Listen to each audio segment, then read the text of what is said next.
It's a great honor and a privilege to be invited to chair this webinar today, what promises to be a really wonderful webinar, one we believe, which is probably, I think, Maggie, maybe you might correct me or inform us if I'm correct on this, probably the first of its kind in our history. You know, it's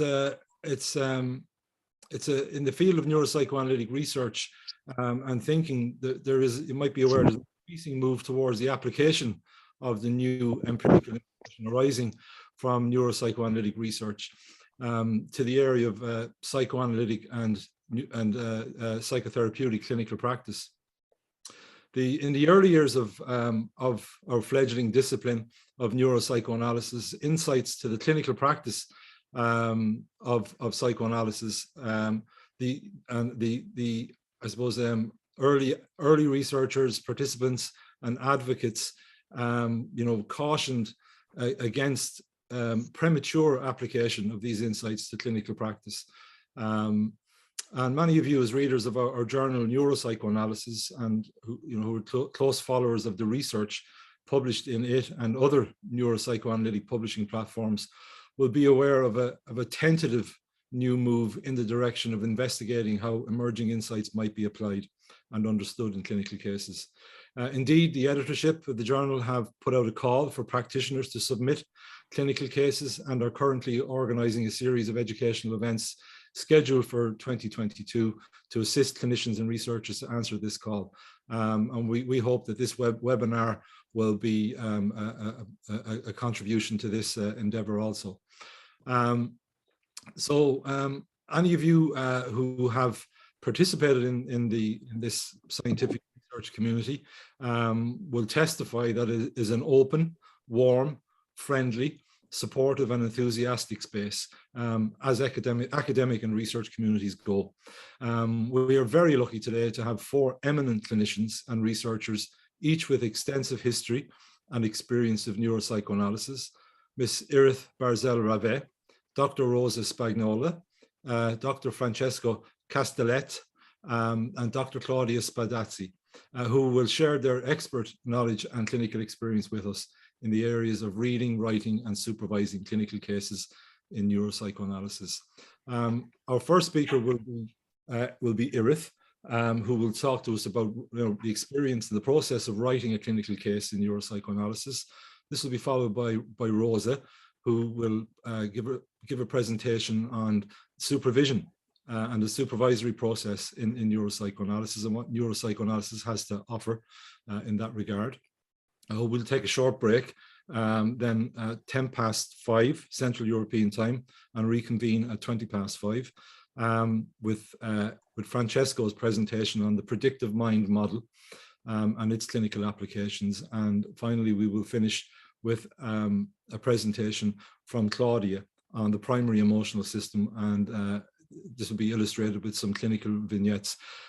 So we hope to have 2 or 3 minutes of a Zoom break in between presentations, and in that time people can feel free to put questions into the chat, but we won't take the questions until the discussion section at the end. But the idea is that we'll kind of keep the questioning and the thinking going and continuing across the webinar, but have a kind of nice contained space for a very fruitful discussion at the end. So I suppose usual Zoom etiquette applies. Try to keep yourself muted at all times, and just maybe sit back and relax and really enjoy this wonderful series of presentations. Okay, Irith, you're up. So I'm just going to give a brief introduction to Irith, who probably needs no introduction really for many of us. But Irith is a senior clinical psychologist and supervisor in psychotherapy. She is an organizational consultant, the founder and chairwoman of the Israeli Neuropsychoanalytic Society, and a founder member and board member of the International Neuropsychoanalysis Society. She coordinated an interdisciplinary course at the Tel Aviv University Medical School, and in collaboration with the Tavistock to a range of multiple disciplines. She was head clinical psychologist of the Neuropediatric Infant Development Center for Tel Aviv area and was head of 26 well baby transdisciplinary clinics. She's a specialist in Professor Heinz Pretzel's method of functional assessment of fetus general movement, and she is an organizational consultant for the IFSI, the International Forum of Social Innovation in Paris. She has enhanced the understanding of group process with the help of the Institute of Group Psychoanalysis, which she was co-chair of the scientific committee of the Israel Association of Psychotherapy. She joined the Institute of Ferenczi Studies and initiated a coordinated course, Ferenczi in the Clinic, which was held in 7 countries around the world. She's enrolled in a PhD program, which I think she's nearly towards the end of it now, in psychoanalysis and hermeneutics at Barzelh University, I hope I'm pronouncing that correctly, where she is working on her dissertation with the guidance of Dr. Anna Govren and Professor Mark Soames. And she also works at her private clinic. So the floor is yours, Iris. Thank you very much. And thank you for the invitation. I feel very happy to be here. I'll try and share screen. I hope everything is going to work. Okay. Do you see my screen now? Is it okay? And we'll see if it moves. Yes, yes, Iris. Yes, you see it. All right. Good. So, I will be talking about the writing of case presentation. So what will the talk be about? We'll see. Why do we write a case? I mean, we do write cases all the time. So why now? What is new? I will speak about the evolution of the process of writing, starting by the written word.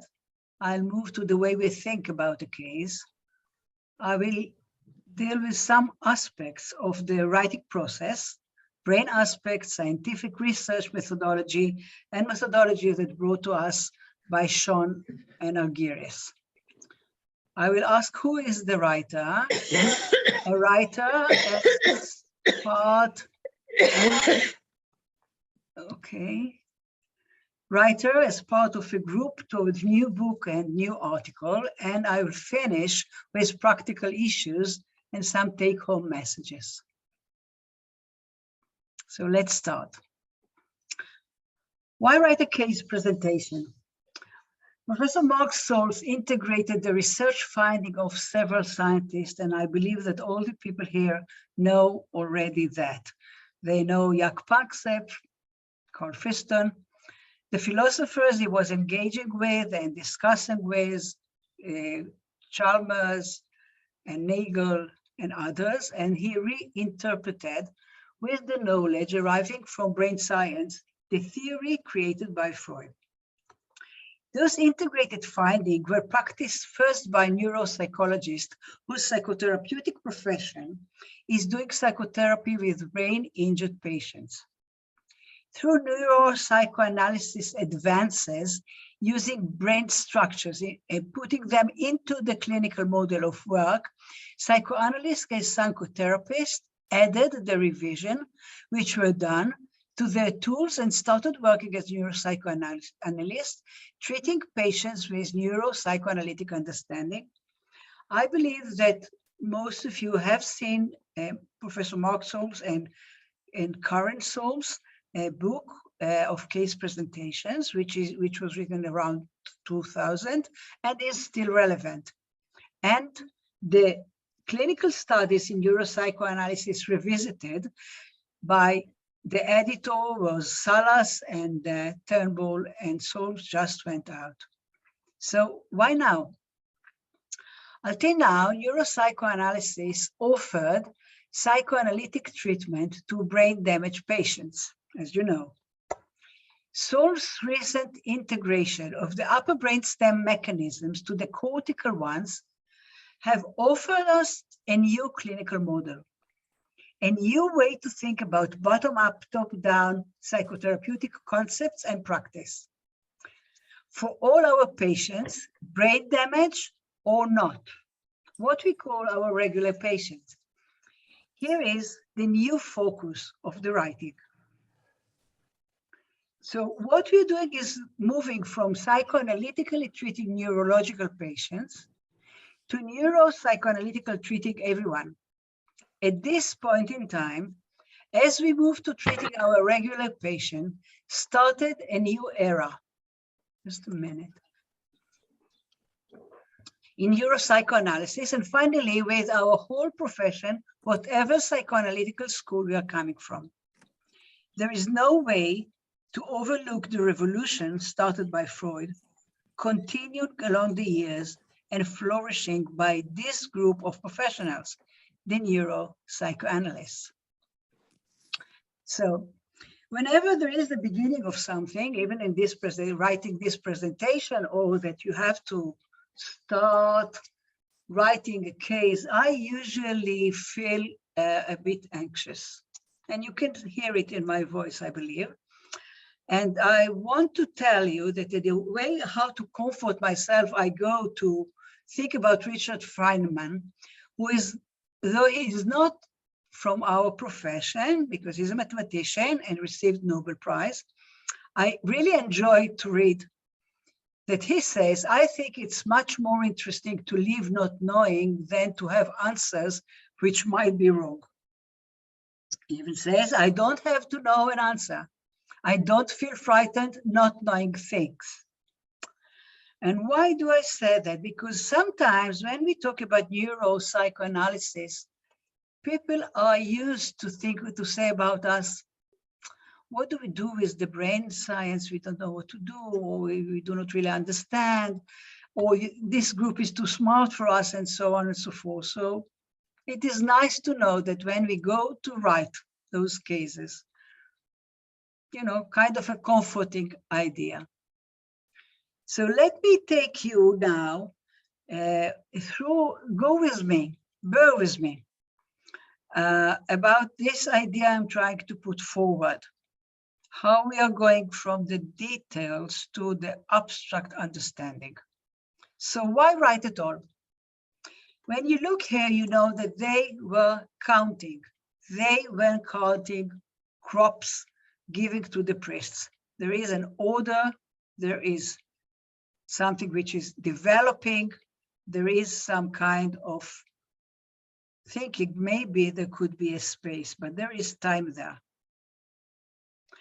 This kind of writing from the Egyptian picturesque writing, coming from those, you know, those, now they have some pictures in their mind, writing there are the lines there, meaning there is time moving, there is some kind of an order, sequence.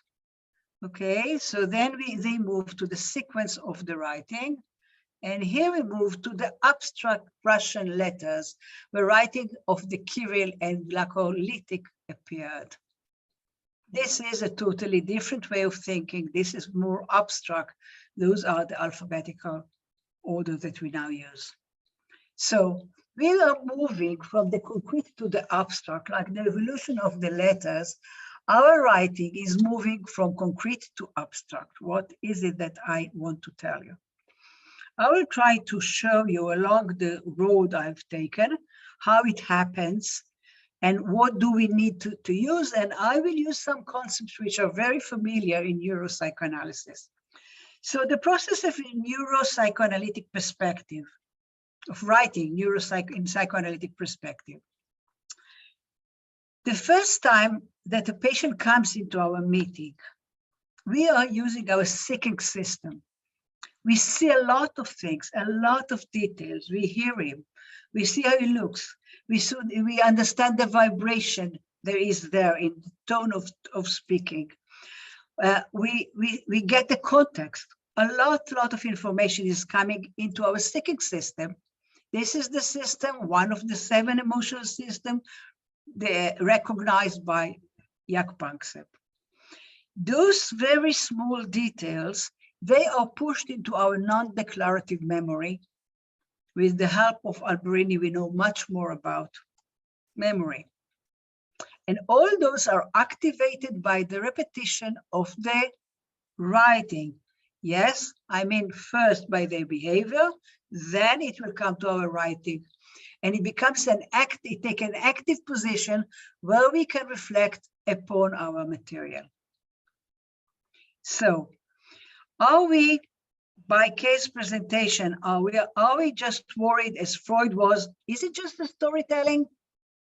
Or is it a solid scientific research method?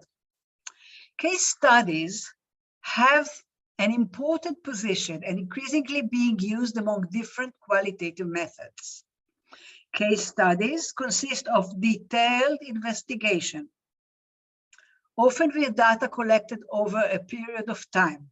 We do have the trajectory, meeting after meeting, that we can follow what is happening, one after the other. There we get the sequence. Often with data collected over a period of time of phenomena within their context. The aim is to provide an analysis of the context and the processes which illuminate the theoretical issues being studied. Okay, so writing cases, a scientific way of that. This reflective practitioner, invented by Sean and Argyris and practiced there, is a qualitative method taken from organizational field, applied to case studies and offered to you to write a case. Sean and Argyris have written a manual how to work with qualitative research methods. We will use it here only to indicate the way we can write neuropsychoanalytic cases. It is not the only way, it is just an offer. What I'm saying is just kind of trying to build a systematic way how to think, how to work, and how to practice it finally. Just one way. So what do they say? What Sean and Argyris are saying, that we are all quite knowledgeable. We have theories, a lot of theories we've studied. We have studied psychoanalysis, we have done like Code, Bion, Klein, whatever we had, and we have added to our knowledge all the integration which was done in neuropsychoanalysis. This is the theory we come into the clinic with. With this, we meet our patient, and then there is a clinical experience. The clinical experience is what we do there is not what we had in theory. It is the unique integration we did in ourselves with our patient. This is something new that is happening there. It was not there written. We did integrate, and each one will have his own integration around the lines of the theory that we had in mind. There, what they say, there comes the reflective practitioner new theory. What he means is that the practitioner needs to reflect upon his work, needs to think of what he was doing. How did he do what he did? Why did he do it? Does he do it every time? Is it different each time? So there comes a new theory. So with this new theory, let me go back to think, who is the writer? Who is the one who is writing? We are all students, and I love the way Maggie describes us as neuro nerds. This is what we are. We are called neuropsychoanalysts since each and every one of us have finished his degree at his home country and have become a registered clinician who is eligible to enter our society as a neuropsychoanalyst. It means we have gone a long way, and each and everyone knows what he does. Not that he does what he knows what he does. We know our profession quite well. At this point, we add more knowledge to our already built system. Therefore, here is what we assess. This is the way Professor Mark Solms has integrated and thought about what are we looking. This is the new way of looking at and thinking about our patient. Everything I'm saying here, of course, needs a very long discussion, and we don't have the time for that. And Paul, I will thank you if you tell me when it is that I have 25 minutes, okay? So let me just say, what is that we are thinking about while meeting our patients? What is the feeling? What is the emotional path that is shown by the feeling? What is the feeling that that the patient is suffering from? Which need is currently not met? What unconscious prediction does the patient use to meet his need, which is enacted in the transference? How does the patient defend against failure of the prediction? And he talks about the importance, of course, of working through. So who is the writer?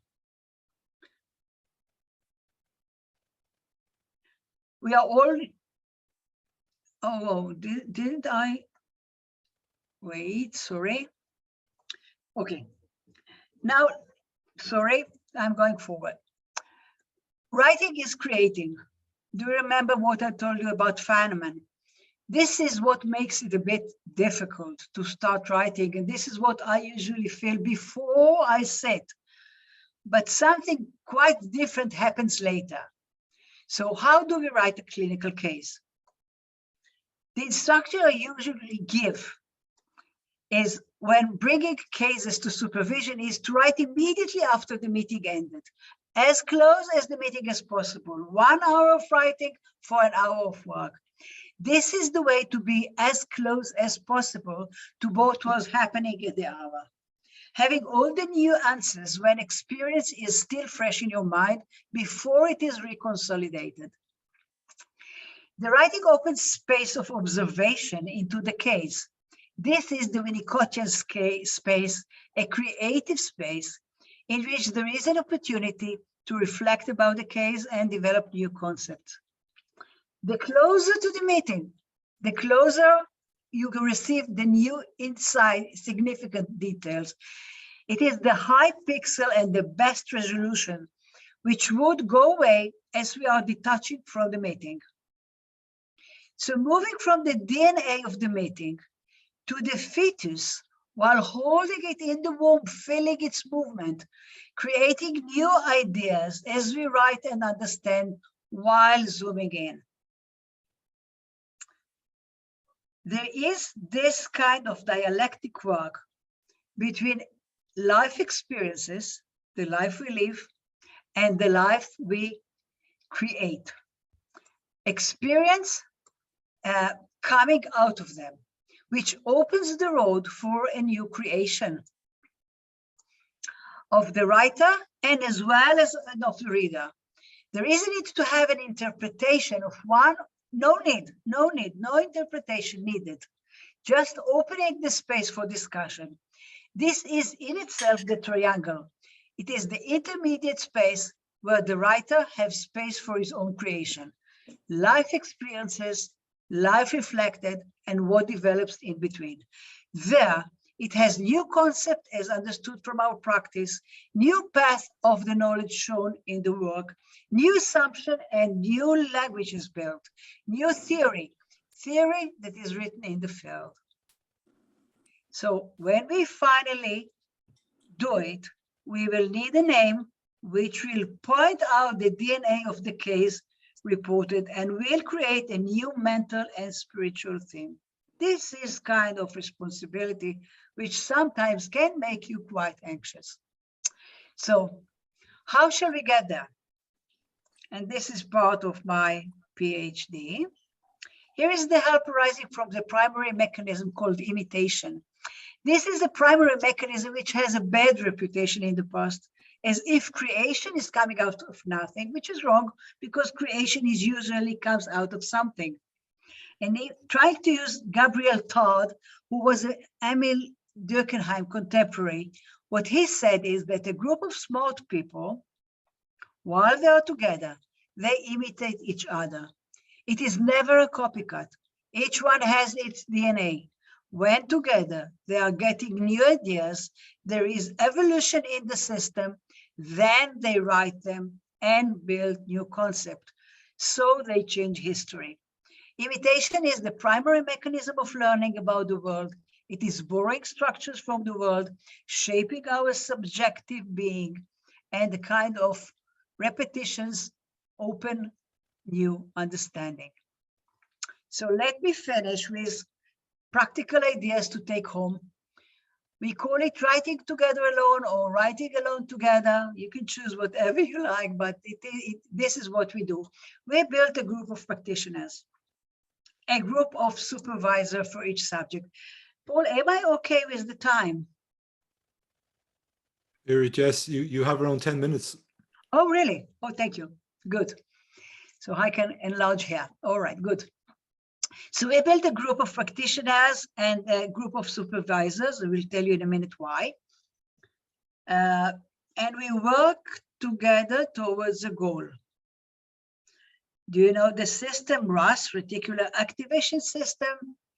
You need to have a goal. When you have a goal, you go forward to this goal. If you say, I want to reach it, and I know the whole system moves differently, then, oh, I might not do that. I will not be able to do it. I mean, having a goal is very important when you want to achieve something. You have to specify the subject of your work if you want to write. Then we started with thinking about the ethics, etiology, therapy. Let me explain.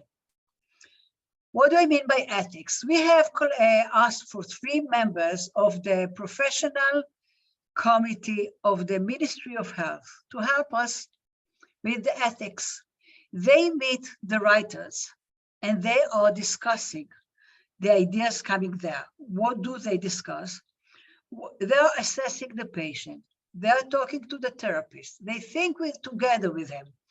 How does he believe that he is going to do the negotiation with the patient? Because finally, before writing, it is quite wise to have some signature on a paper stating that he is agreeing to let his therapist work on his case and to write it. And knowing that later he's going to publish it, of course. All the identity should be shouldn't be shared.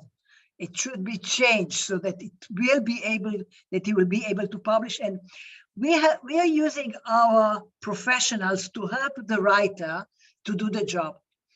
So for that, for example, what we are going to do about the ethics, we are going to have a meeting, as I'm going very fast to show you how we do it.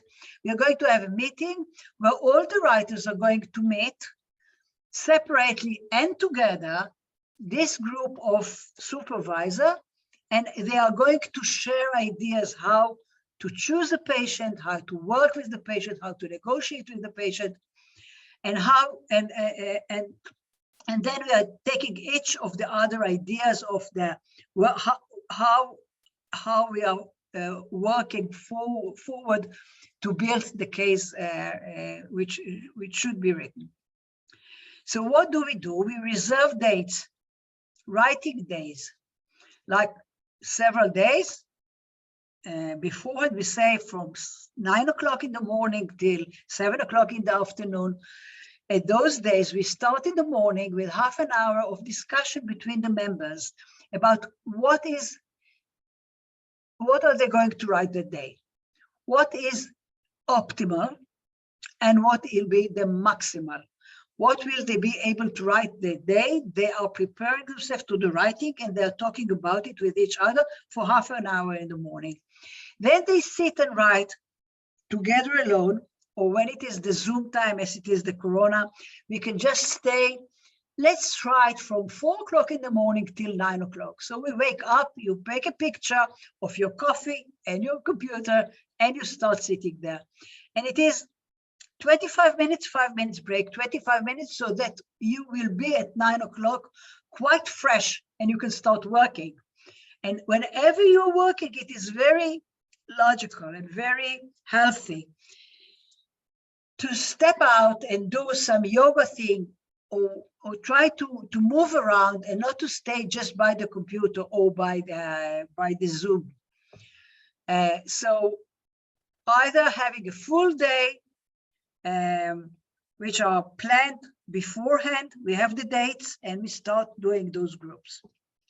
So each day have the title of that day, and we plan what we want to write, and we sit and discuss, because doing it together make you so much smarter, while getting the contribution from others, having some ideas from someone else. This is how we do it, and we plan to go on doing it more and more, so that we'll finish our writing with papers to the journal and with a book which will be written on those cases. So thank you very much for listening, and I will see you along the way.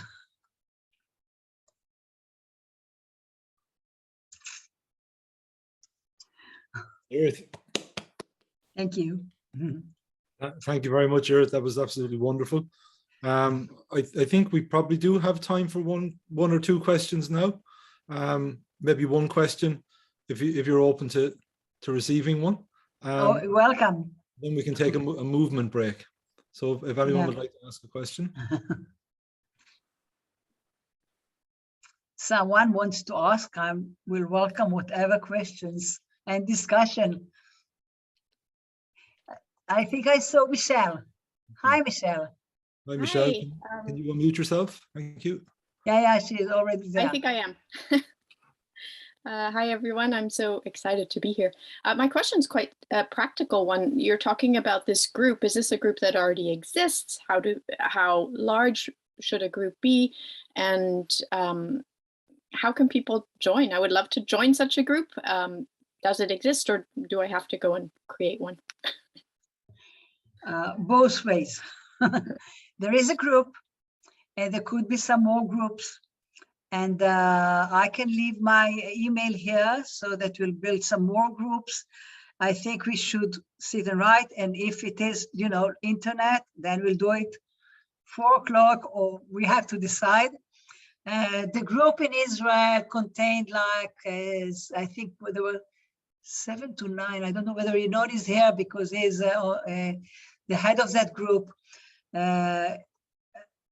But we can work on that. So if you want, you just leave your email here and we'll be in touch. Okay?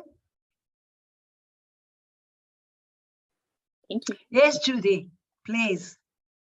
Just unmute yourself. Is it unmuted? Yes. Okay. I hear you. Good morning. It's great to see you. It's great to be here. Did you say 4 in the morning? And really, what time do you start and what time do you end? Because I heard another ending time of 7 in the evening. So that's 4 in the morning. Sorry. I mean, when we are meeting, like we meet at the university or at someone's house, then we do it from 9 o'clock in the morning till 7 that day. But when we do not, because of the corona, we couldn't meet, then you can just schedule. You say what a logical time it could be. I mean, I don't know whether it's logical, but 4 o'clock in the morning is a possibility. And if you write for 5 hours, I'm not so good in mathematics, but 4 to 9, 5 hours. So then you can have a lot of things done there, and you just really feel.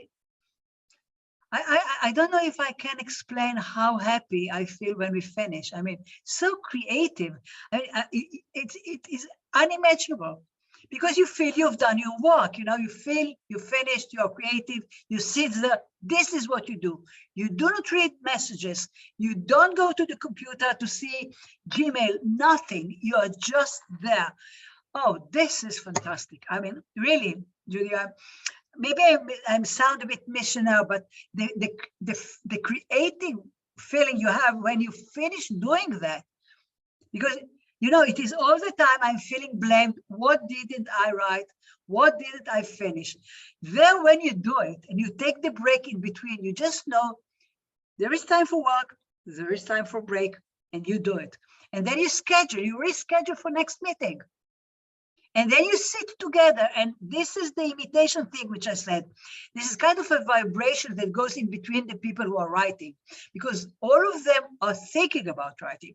All of them are joining the writing, and they could discuss with someone who is in there. And I don't know how you felt, whether you've written, but your self-esteem falls down because you are the only one to write and to think about that thing. And I hear from people who are writing, oh, what stupidity. And it is not. While you do it with someone, you stop feeling stupid. Thank you. That's probably a good time for us to take your advice and take a break and do some yoga, have a little boogie. And thank you, really, really, practical and very, very worthwhile advice. Okay, so we'll see you all back here at 22.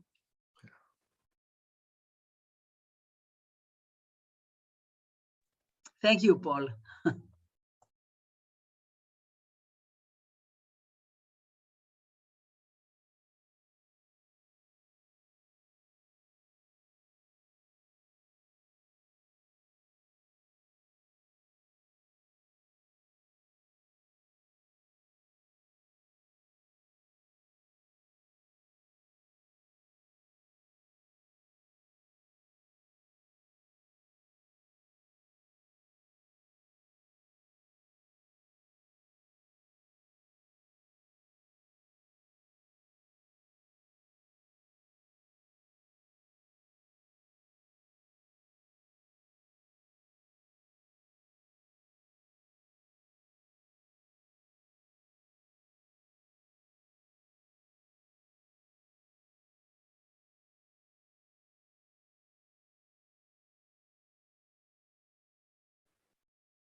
Nice workout, Maggie.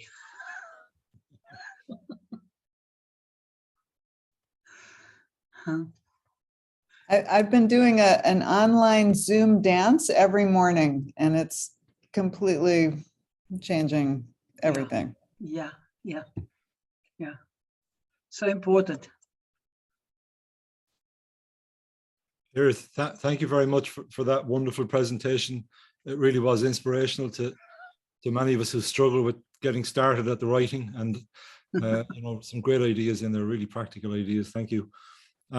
So our next presentation is from Rosa, who I'll just introduce briefly to you. Again, she's very well known by most people in the neuropsychoanalytic community.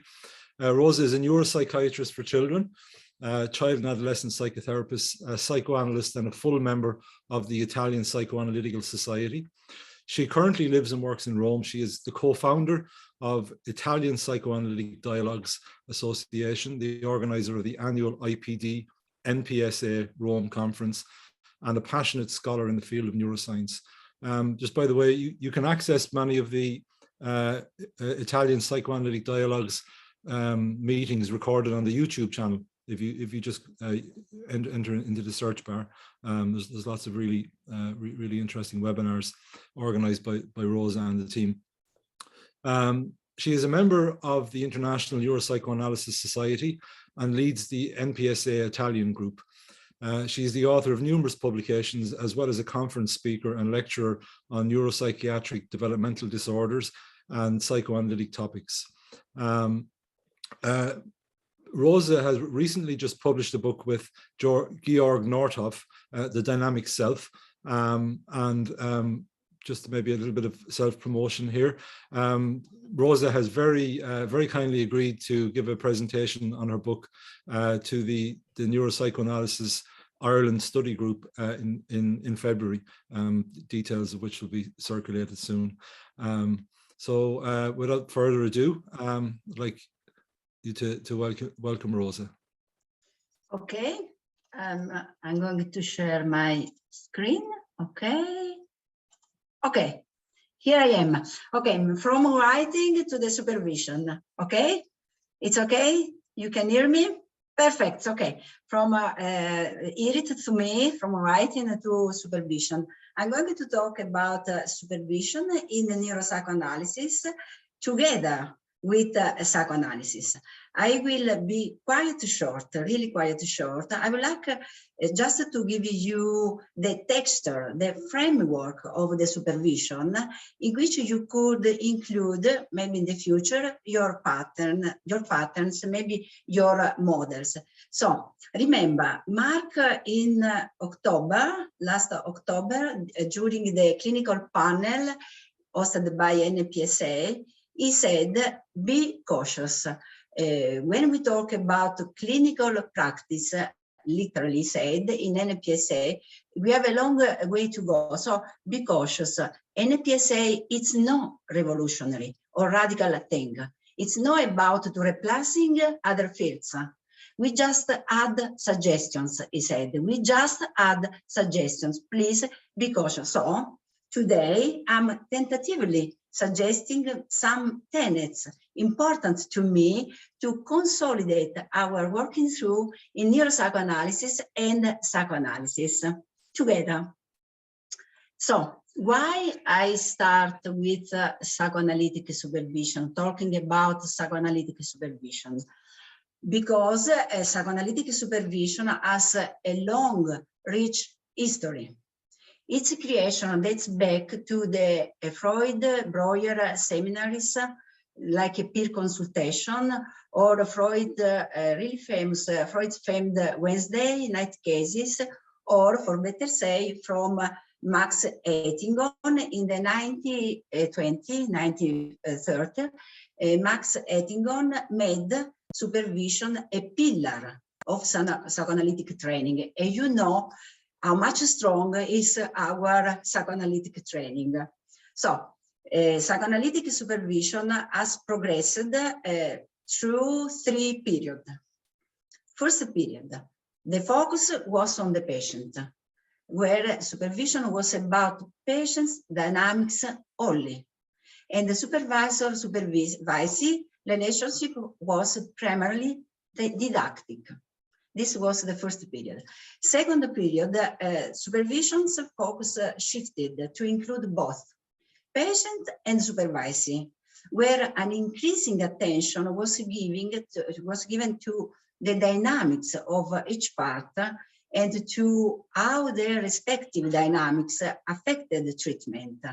And above all, the supervisor-supervisee relationship increasingly, step by step, involved examination of the supervisee psychology. Then third, finally, supervision's focus became more and more relational. But at the early was just, they talked about the dynamic of the patients. Then increasingly becoming more and more relational. So, historically speaking, I think it's important to give you some milestones of our psychoanalytic supervision, okay? So, Masoud Khan in the 70s stressed, every candidate has his own theory, but is not intellectually aware of it. The task of the supervisor is to help the student, to help the candidates becoming fully aware of his rough early theory and explore it in the light of what others have done before them. Then Sandler said, this is a milestone, they said, first, one learns to follow the book. Then one learns to throw it away. Today, I think I can say, first, one learns to follow the model. Then one learns to throw it away.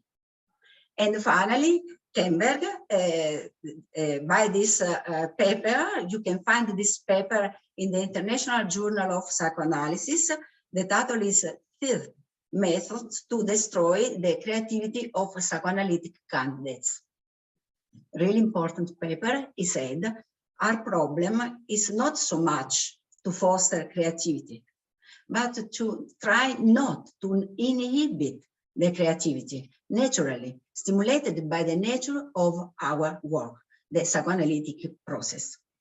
Finally, Power introduced the issue of the culture.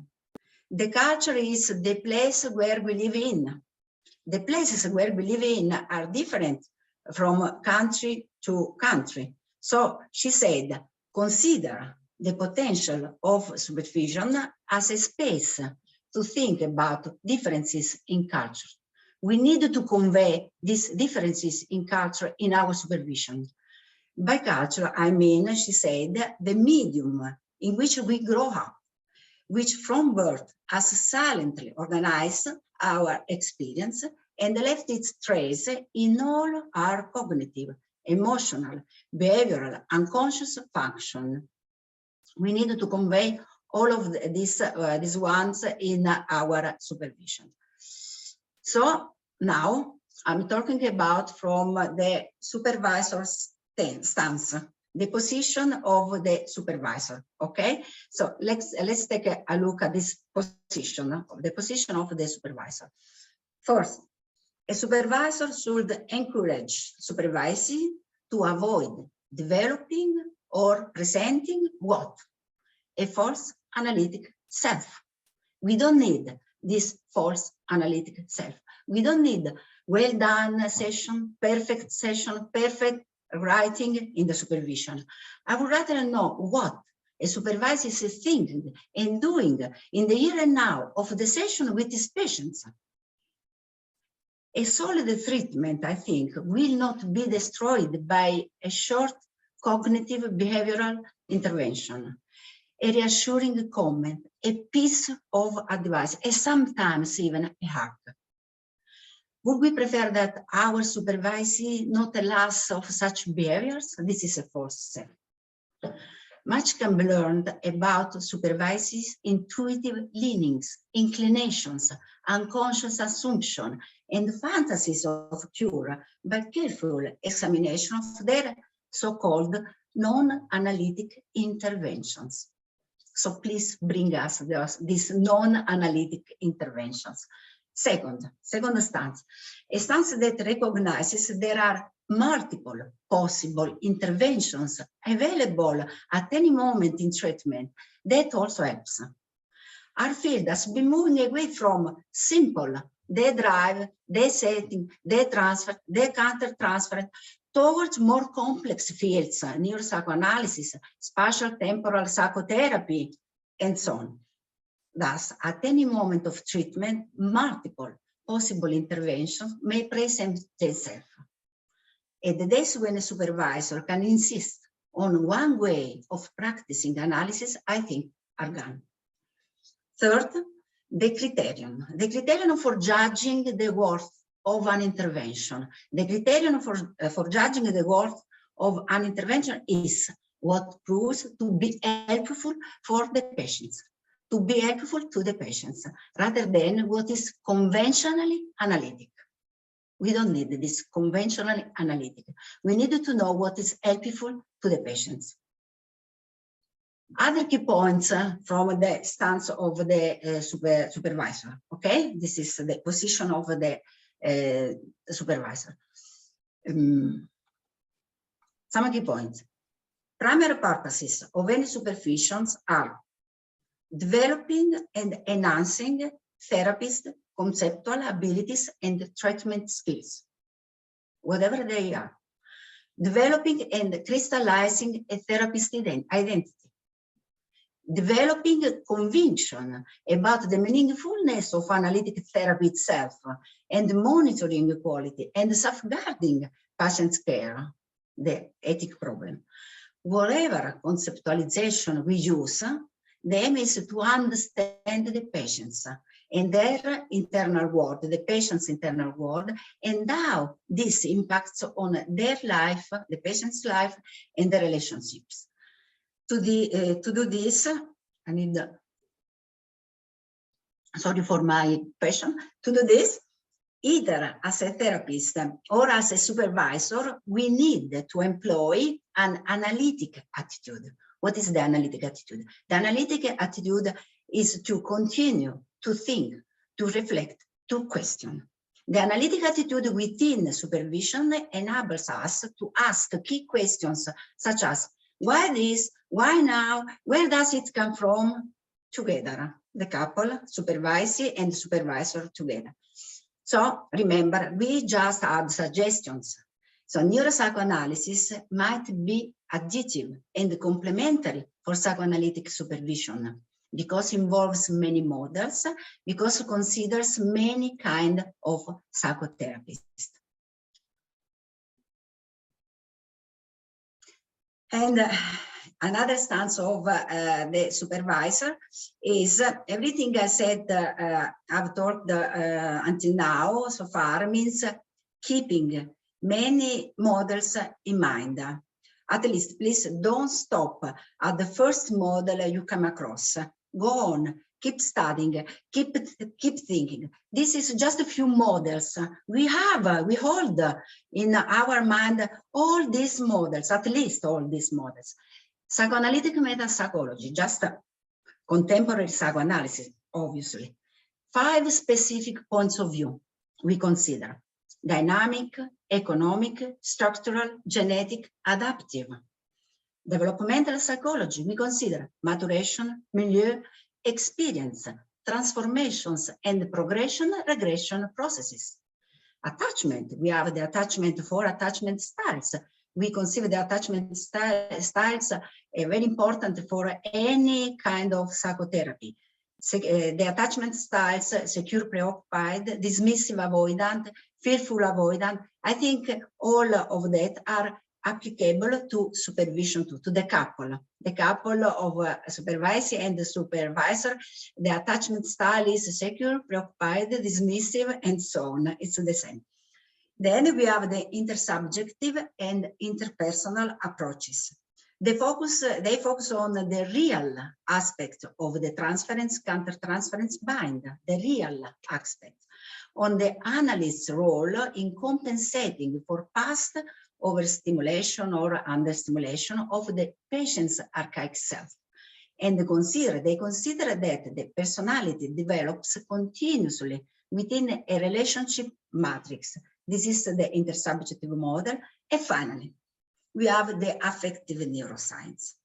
The affective neuroscience means, consider self-development, emotional systems, biological vulnerability, memory system, prediction error, defenses, cognitive, behavior, and so on. It's a very rich field.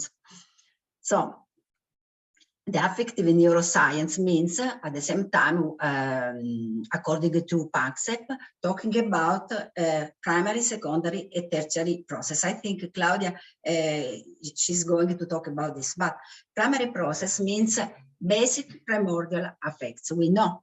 But we don't talk with our patients in the session about basic primordial affects. We don't talk in our supervision about basic primordial affects. We talk about emotional affects, homeostatic affects, sensory affect, secondary process emotion, classical conditioning, learning, emotional habits, and above all, about tertiary affects, cognitive executive function, thoughts, planning, emotional rumination too, regulation, emotional control, free will, intention of act, or we can say that we can say in other terms, we talk about expression of the primary affects. Remember, we just suppose, we assume something, we just suppose few hypotheses about this expression of the primary affects.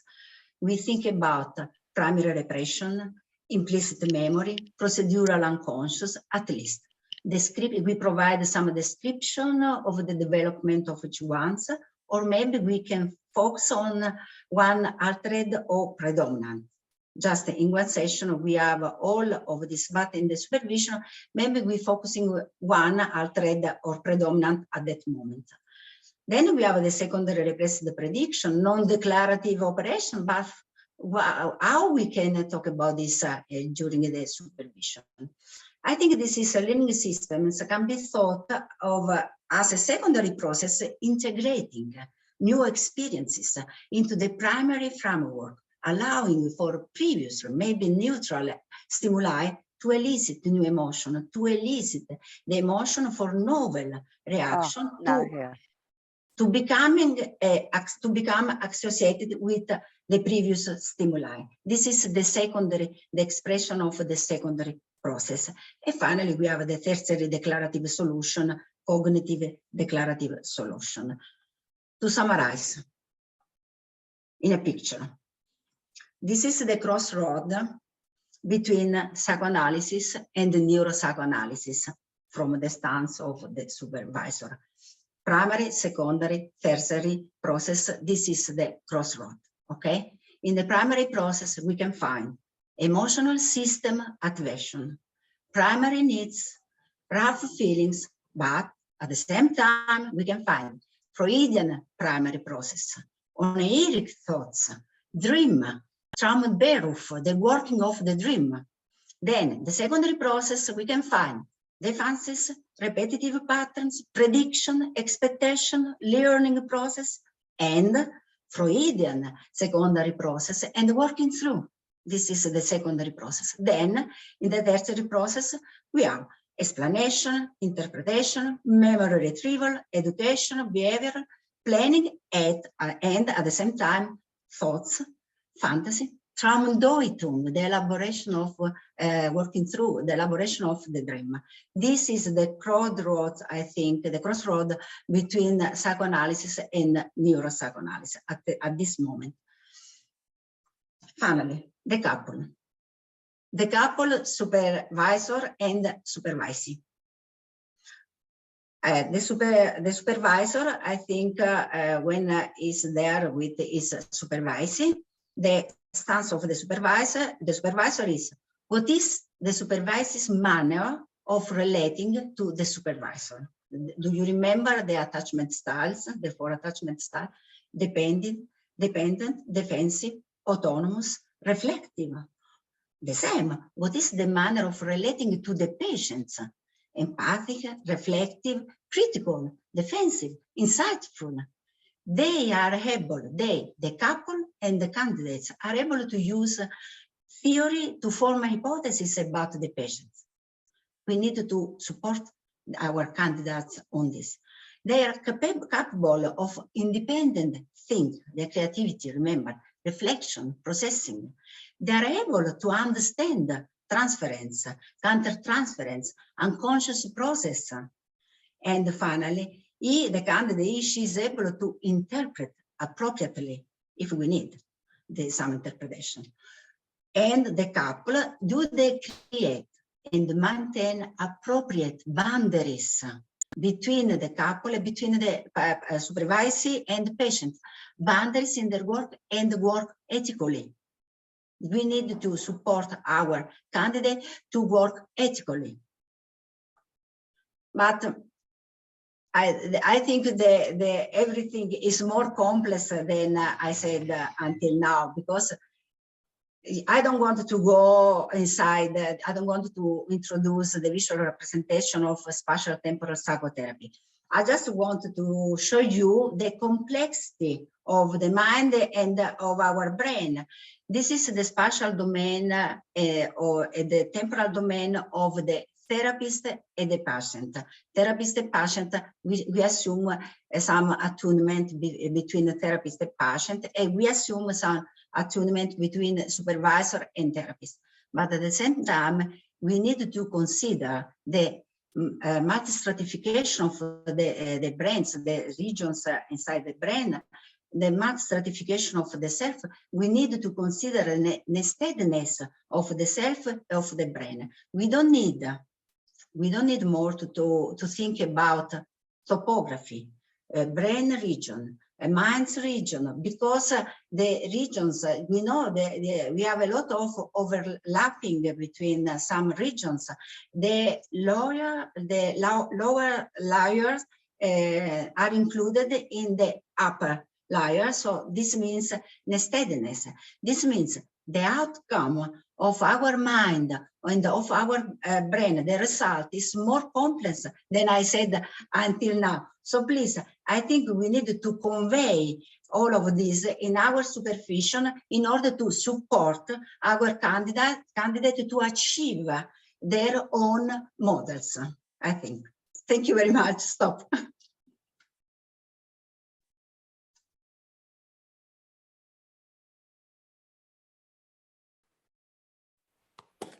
Well done, Rosa. It was an excellent presentation, authoritative, I think comprehensive, and integrative. I mean, it put me in mind of, I suppose, a lot of my own supervision experiences, really good experiences and not so good experiences. And it really reminded me of what was good about the good experiences. And it was that kind of playfulness that you spoke about, that the expansiveness of the supervisor's approach. So thank you. It was a wonderful presentation. So we do have we have around 7 minutes for questions and answers. So if anyone would like to ask a question, Barbara, you have your hand up. I'd just like to say, Rosa, thank you so much for that. I really found that inspirational. And I really loved the way you brought in, you know, the affective neuroscience. It became a very living presentation. I think 2 points I want to make. I like the fact that you weren't so much, you know, developing the sort of professional superego in terms of interventions, or, you know, a Kleinian intervention or a particular type of intervention. But you emphasized 2 points. One was the psychoanalytic attitude. And I think the psychoanalytic attitude is such an important area in terms of, you know, teaching candidates in terms of psychoanalysis and how to open to that. And of course, in time, I'm sure we will, you know, develop that further in terms of looking at the seeking systems and the play systems. You know, what is it that opens the unconscious in a candidate to be able to explore? And the second point I wanted to make is about culture. I supervise a lot across different cultures, across different countries. And it really strikes me how much we can be embedded in our own culture. And we sometimes need to know that some mythologies or fantasies or something that we hold dear, sometimes is not translatable across other cultures. Other cultures also have areas in which they might be regressed, you know, areas that's very, very hard to look at. So I just want to say, you know, I really enjoyed it and I felt it very inspirational. So thank you very much. I think we need another webinar to answer to this question. So I think the institutional training, the formal supervision means rules. So you have a lot of rules. If you are inside some Kleinian, Winnicottian or other institute, you need to convey their model inside your job. Your analytic attitude is Kleinian, Winnicottian, and so on. But today we are talking about, I don't know how to say this, independent supervision, peer supervision. So we are talking about our clinical experience and our research in many fields. So we are merging neuropsychoanalysis with psychoanalysis at the same time with spatial temporal psychotherapy and other many models. So I think we need to bring out many models. So all we know about psychotherapy and about how to heal the patients, how to heal to help the patient to feel better. And so we need to share this knowledge we have around the world. And this is a way to overcome the issue of the culture. I know in not only the psychoanalytic culture in different countries is different, okay? The attitude, the analytic attitude is different because the culture is different. But I think during this international meeting, we are find the way to share our knowledge, our culture, and so I think we share a lot of things, and we are overcoming our differences, I think. But this is my idea.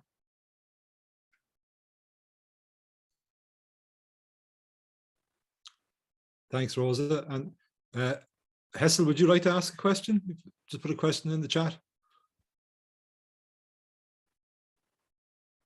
It's a bit off topic, I think. I noticed on the last sheet that it is unconscious again, where my introduction to neuropsychoanalysis was the article of Mark Solms about the conscious it.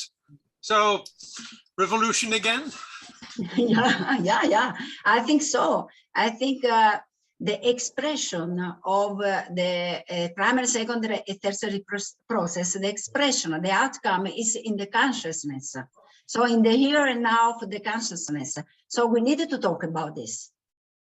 We needed to study more to bring out more about the consciousness. Yeah, it's back to yesterday when we talked a lot about consciousness and unconsciousness. So, okay. Maggie wants to talk. I mean, first of all, both talks already have been amazingly rich, like really, really exciting. And conceptually, there was just one thing that I look forward to talking about more. I loved, Rosa, I love the list that you made under the 3 categories of, because it's conceptually, that's important for us to be working through, because the way that Jaak used primary, secondary, and tertiary process was a little bit different from the conventional psychoanalytic way. So I was just curious, I think I'd like to talk about that further, because largely I totally resonated with the list that you made, but I think working through is a bigger category that doesn't just go in secondary process. I think working through embraces so many of the moments of crossing the different registers with the patient, between therapist and patient, and working through involves updating at different levels via all of those 3 categories. So that was, and then also I'm just curious to think more about my understanding. I always thought of Freudian secondary process as more what Jaak called tertiary process. And anyway, so I don't want to debate that, but it's just more conversation will be cool, because especially in this context of thinking about supervision and how psychotherapeutic change happens, it's just interesting to think about those concepts. Anyway, thank you so much. That was great. Maggie, that's a great question. And I think if it's okay with everyone, we will kick off our discussion section maybe with that question, because I think it's going to tie in very neatly with the next 2 presentations as well. So if you're up for it, maybe you might kick off the discussion section at the end of the webinar. Okay, so we'll take a break, and we'll be back at 20 past. And just maybe to encourage you very quickly, Maggie's put details of how to apply to become a member of the society, and which will give you access to the journal. It's really important that we support this research and the work of everybody in the field. So I'd encourage you all, please, to become members. And see you after the break. And can I just quickly say that we can put what we're talking about today well in practice tomorrow, because Tali Labi, who's on the call today, will be presenting a case with neuropsychoanalytic discussion tomorrow. So I put the link to that if anyone wants to attend and you haven't registered yet. Thank you.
Okay, so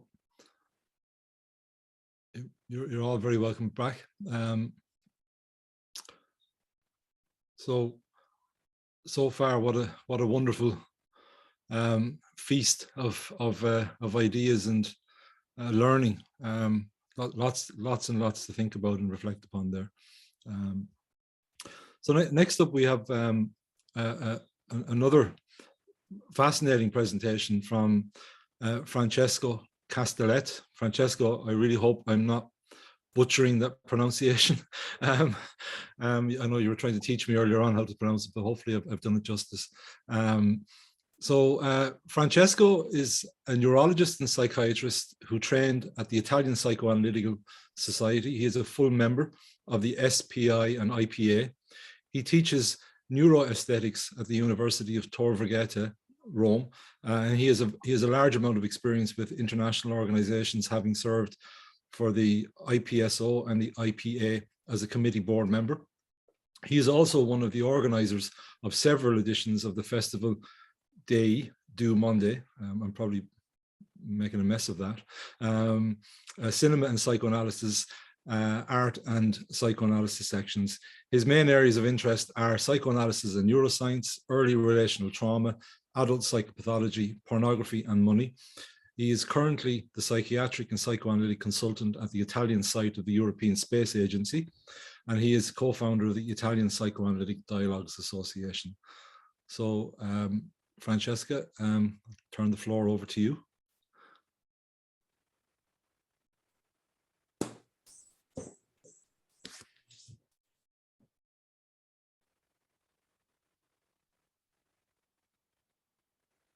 Fuck, I can't hear this way.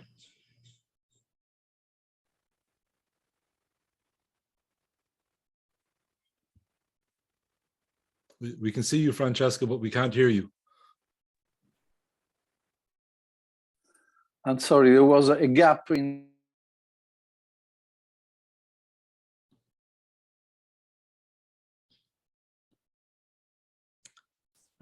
John. Mute.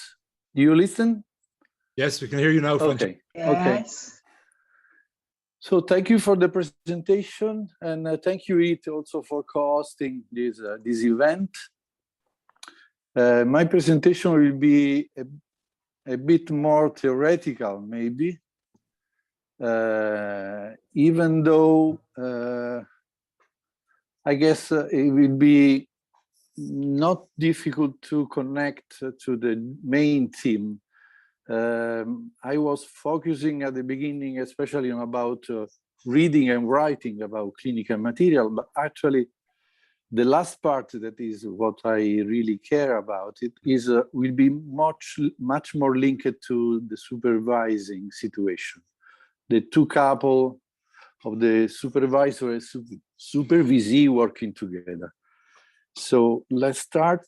I would like to make as a statement to begin this presentation, that is something that came from my experience as a trainee in the Italian Psychoanalytic Society, in which we were taught about thinking of every theory, psychoanalysis, like a tool, a magnifying glass to explore the unknown.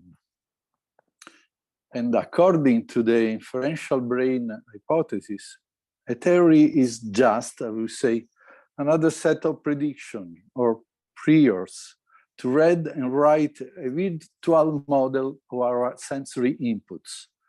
Because according to this hypothesis, to this model, we have no direct access to reality. We know to not know. So we have to stay in a very relative way of attitude towards what we understand of the world. As a general scheme, a self-organizing or autopoietic biological system needs a boundary defining itself. This is true, according to this model, for a neuron, for the brain, for an individual, for a tribe, for a whole society. self-organizing systems resist dissipation, and dissipation is formalized as entropy. We could say also now resist death. In this sense, these systems resist ceasing to exist as systems by obtaining information about how to do so. Resisting dissipation is contingent upon the formation of a boundary system, a boundary between system and not system. A Markov blanket is such a boundary. Markov blankets that arise naturally, we can have a look about this, about the very good work that started all this revolution, I would say, by Freestone in 2013. The Markov blankets mediate information exchange between systems and their environment, so that events outside each systems are communicated to it only vicariously, via states of its blanket. It's important to understand that the Markov blanket actually is constituted by a sensory state and an action state, in order to perceive the external hidden states and to act upon them. For this model, whatever is outside the Markov blanket actually is hidden by definition. So, continuously, in this sense, following this line, perceiving and acting are both active states that have they share the same goal, to match the predictions with sensory sample in order to minimize prediction error. I hope it's not too theoretical. Sorry. I had to put this away. Hermann Helmholtz was maybe the founder of this line of thinking back to the middle and the end of 19th century. He proposed the brain as a hierarchical inference machine. I wrote down some dots trying to specify what is really meaningful for my presentation. In this sense, sense organs, so the sensitive layer, I will say that of the blanket market, of the Markov blanket, do not transmit a one-way representation of reality to a passive receiving brain. Is actually the contrary, as to say the bottom-up sensation from sensory organs are appraised and matched with top-down cortex-derived constructs, this prediction or priors. The Helmholtzian mind makes his own world in a dynamic fashion, updating its model in the light of experience. In this sense, phenomenological reality is just a virtual reality that is actively built up by the brain all the time, continuously. In this sense, reading also a paper, whatever it is, the reality outside, the so-called reality, is actually selecting. Selecting what? The inputs that the mind, the brain, receive from the sensory organs. These, I will say that is enough proved by experiments and studies. And this model is constructed about some facts, like, for example, according to the vision, that only 1/10 of nerve fibers of the optical tracts brings actually inputs from the retina upward. All the rest, 9/10, brings cortical predicting signals that meet the sensory ones, attenuating or enhancing them. Without that, we will be actually overflooded by the sensory inputs that will surpass quite easily our computational possibilities by numbers. To have an idea about the computational possibilities, we have to think about that the working memory is a very limited, able to work upon about 7, 8 dots or digits at the time. Perception then can be described paradoxically as a fantasy or a control hallucination, because it's built up by the brain. And memory as well is a prediction, embodied affective cognitive experience, shaping continuously our perception of the present and of the future. This model, also called free energy principle, as a clinical application, is actually focusing on this top-down, bottom-up reading of the sensory signals. Uncoupling top-down, bottom-up automaticity has to do what we try to do in our clinical work.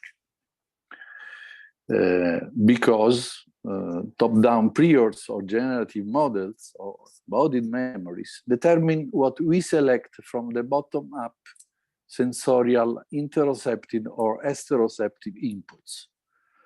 The prediction error or entropy or free energy actually force us to revise the priors or to act in order to modify the inputs and minimize the prediction error. Solms explained very well that when we talk about prediction error, we are talking about bad feelings that are the phenomenological, we say, equivalent for us. Uncoupling priors from inputs means to learn how to listen to the granularity of incoming sensation. In this sense, uncoupling priors means to focus on our sensorial epithelium or part of the mind.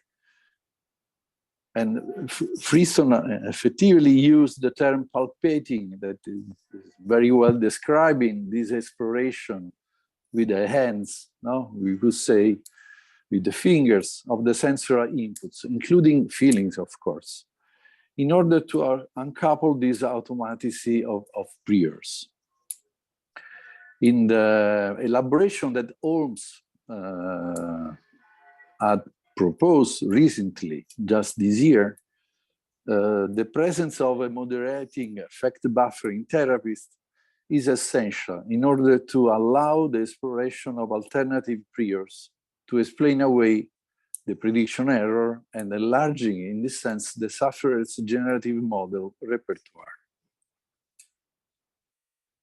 Also, according to Solms, transfer could be explained using the Markov-Black theory of the self-organizing systems. Because, as I said, we live in virtual realities built by brain's generative models of our sensory inputs. And transference is another of several top-down prior, and can be translated as the patient's preconception on the analyst, which is enhanced by the neutrality or ambiguity of the therapist as an enigmatic signifier, according to Lacan. Transfer is solved through enhanced sensory samples, like this palpating I was describing before, suspending automatic reading of our sensory input in order to mentalize our top-down priors. A shared communal, in this sense, virtual reality, this series of inferential priors, is the hallmark of mental sanity, the sharing, no, of the same models, I will say. In this sense, transference is ubiquitous, is the norm, I would say. It provokes mental pain only when it's not confirmed by another individual and the group of belonging.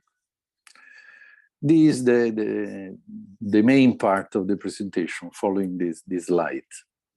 But how is communication between two or more inferential brains possible?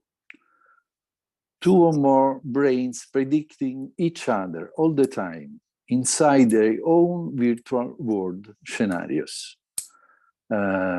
Is, in my opinion, an important question because according to the model of the Markov-Black, the Markov-Black is really separated from the outside world. That is, by definition, hidden. So every Markov blanket, each of us in a way, has this difficulty or should have the difficulty to really get in touch with outside, because it is always mediated by the sensory organs and by especially the priors, no, that read the sensory organs inputs.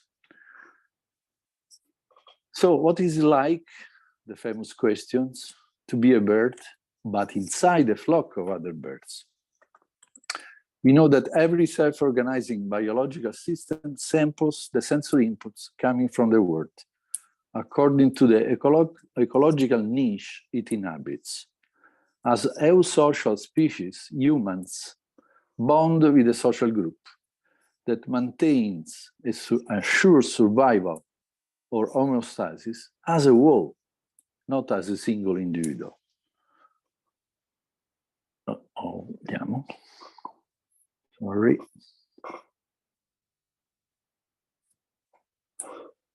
So Freestone himself posed the questions about, is there a unique Markov blanket for any given system?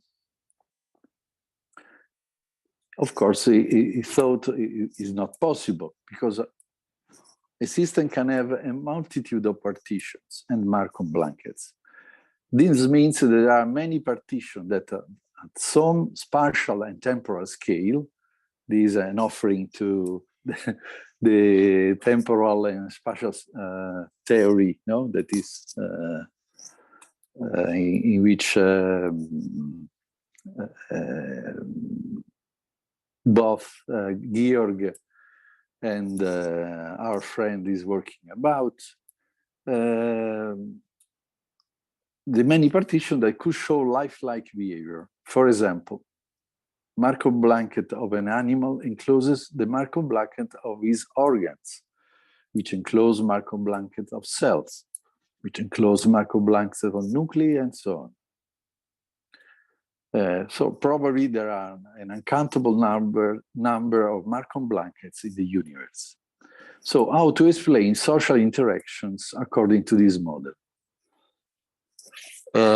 From physiological studies that regards the brain, still a single brain, we know that the phenomena of synchrony is something that could be detected quite easily in several organs and has been associated with solving functional tasks, including but not limited to memory, computational functions, cognition, attention, control of gait, breathing, and so on. As a specific example, coordination of dynamics at the theta frequency, 4 to 12 Hertz, between hippocampus and frontal cortex is enhanced by spatial memory tasks. At the same time, in pathology, abnormal synchrony patterns are associated with malfunctions in disorders such as epilepsy and Parkinson's disease. So the synchrony between systems is something well known. Oh, sorry. Yeah. No? Excuse me. It's interesting that even physics is studying in dynamical systems, I will say the behavior of collective behavior of animals. And this is a study that is quite famous now because it was prepared and elaborated also by Giorgio Parisi, that is the recent physics Nobel winner, Italian Nobel winner. They studied the starlings, that the flocks could be up to 2,500 individual, and they act together actually. And they really found an interesting, to my opinion, about how people, and I will say animals, collaborate. The fact that actually reconstructing the three-dimensional position of individual birds in airborne flocks, they have been able to show that the interaction does not depend on the metric distance. That could be not easy to think about, as most current models and theories assume, but rather on the topological distance. It means that each bird interacts on average with a fixed number of neighbors, 6 to 7, rather than with all neighborhoods within a fixed metric distance. Probably, they argue, a topological interaction is indispensable to maintain a flock's cohesion against the large density changes caused by external perturbation, typically predation. It means that 6 to 7 members is the optimal configuration to preserve life, to defend against entropy. And here I'm back to Friston and Threath that wrote this beautiful article, Duet for One, about how to model Markov blankets interacting one to each other. In fact, it started, if the universe comprised me and you, is a good start. And they came to the conclusion, actually, that if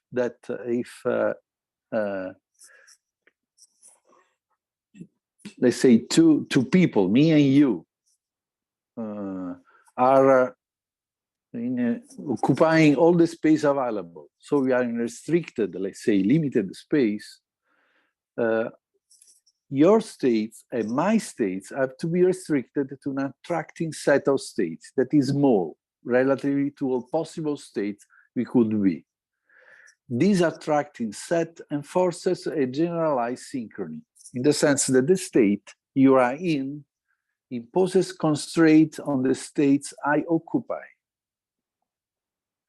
So synchronization is not only fundamental for a shared experience of the world, that's something that it could be easily said, but according to Friston, actually is a fundamental property of the world that we constitute. That means, in a way, that from a physical point of view, these are studies about the generalized synchrony that came actually from 17th century, 18th century, in which they discovered that two pendulums moving together at a certain time, magically in a way, start to move in a synchronic way. So it's something belongs to physics in general. So that's the background. And let's go to the psychoanalytic setting from the social brain perspective now. So two persons in a room interacting over years. Generalized synchrony of two mind brains in short-range interaction, the analytic setting, is a natural phenomenon, typical of biological self-organizing system. The result is shared, co-constructed, we say, generative models of priors of the sensory input. That means the sensory data, selection or reading, coming from the outside. As to say, they actually share the same blanket. Synchrony, generalized in phase, antiphase, there are no difference of several types of synchrony, could be translated as transference, counter-transference, or co-transference, or recently, that's more updated, affective co-regulation based on epistemic trust, more updated according to affective neuroscience. That's for laughing a bit, but we'll say that is a kind of macro dance going on. And so reading and writing as listening and speaking could be theorized as that our sensations are largely generated by other agents like ourselves, because we are an eusocial species. We need the others in order to survive. I will say at least 6 or 7. Communication is the active inference about the behavior of others and our own behavior. Communication is a narrative, a model, a prior, shared by agents who are exchanging sensory signal. This narrative transcends agency per se. It simply involves intermittently attending to, that is, listening or attenuating, speaking, sensory inputs. Attending to sensation enables the shared narrative to predict the sensation generated by the other, to listen, while attenuating sensory inputs enables one to articulate the narrative. In this sense, I cannot speak at the same time putting my attention, focusing attention on the outside world. I have to be concentrated on myself from the input that came from my elaborating mind. This movement produces a reciprocal exchange of sensory signal that induces a generalized synchrony between neural brain states generating prediction, similar ones, in both agents. Mirroring is not, again, a passive phenomenon, but the results of our own preview, prior prediction, long-term memories. This theory, in my opinion, better explains psychopathology, like delusion, hallucination, personality disorders, etc. That's the end. I hope to be clear enough. Let's wait for your feedbacks. Thank you. Francesco, thank you very much. And beautiful timing. We've just 5 minutes left, so we can probably take 1 or 2 quick questions and then have 3 minutes for a Zoom break. What a wonderful presentation, Francesco. I mean, my mind is just buzzing here with thoughts and ideas. It's well, very good. it's lovely. I mean, we're all very used to listening to Mark talk about these concepts, and it's so wonderful to hear them from a different perspective, from your own perspectives of neurology and physics. It's really rich presentation. So questions.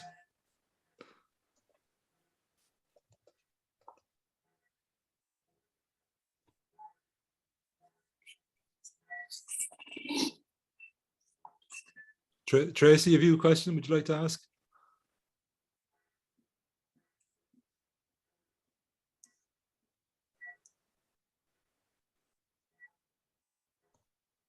Hi, Hi. I'm here. I'm a little bit under the weather because I had my booster yesterday and I'm sort of not thinking straight. Okay. But what a wonderful what a wonderful presentation. I kind of was wondering if maybe it's too much, but you know, the idea of the neural mirroring and synchronization seem like they might have a correlation here with what you're talking about, and is actually really, I think, very important. So thank you for that presentation. Yeah.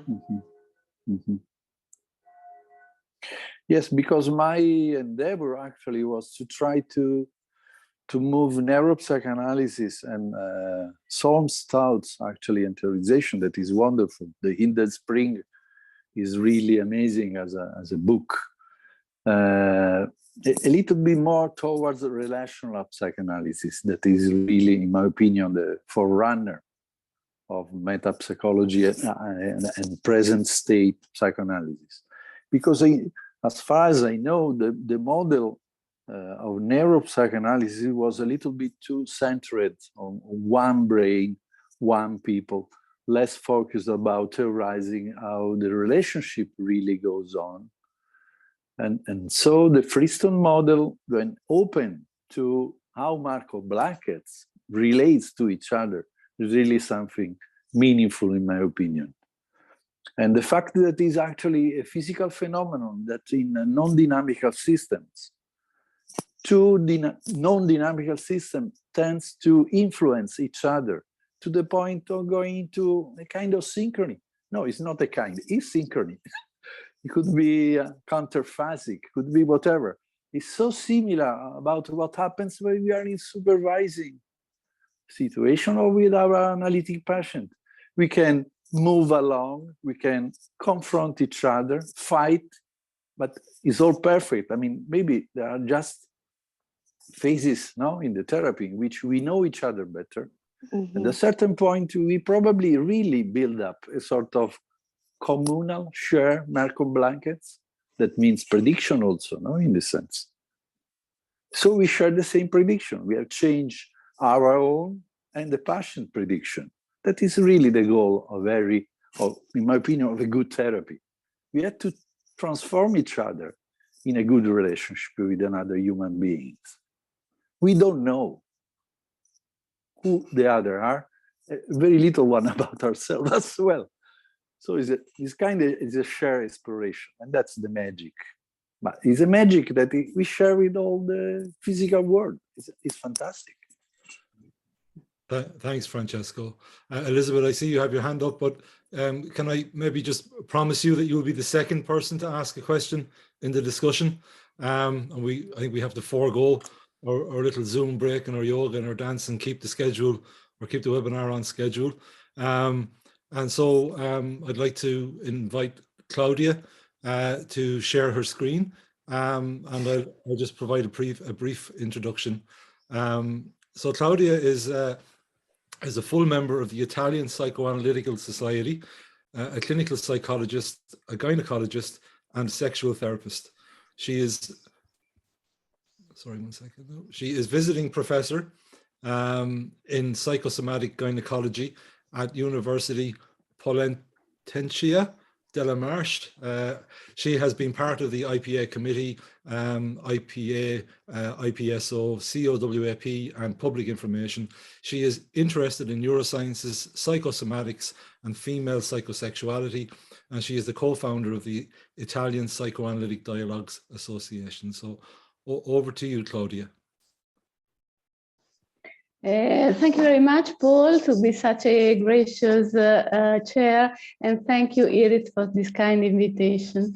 The intervention before were all very interested, and in particular Francesco's was quite complicated and difficult, so I would like now to go to something a bit more simple and to present two clinical cases, thinking about how it is possible to integrate some knowledge of neuropsychoanalytic, neuroscientific processes, and how we can integrate, because the integration for sure is the future of psychoanalysis, and it is not possible anymore for us to think only from a vertex simply psychoanalytic. I think that we all have to do this work of integration and to understand our cases and our supervisors, trying to teach them how they can be able to do this integration.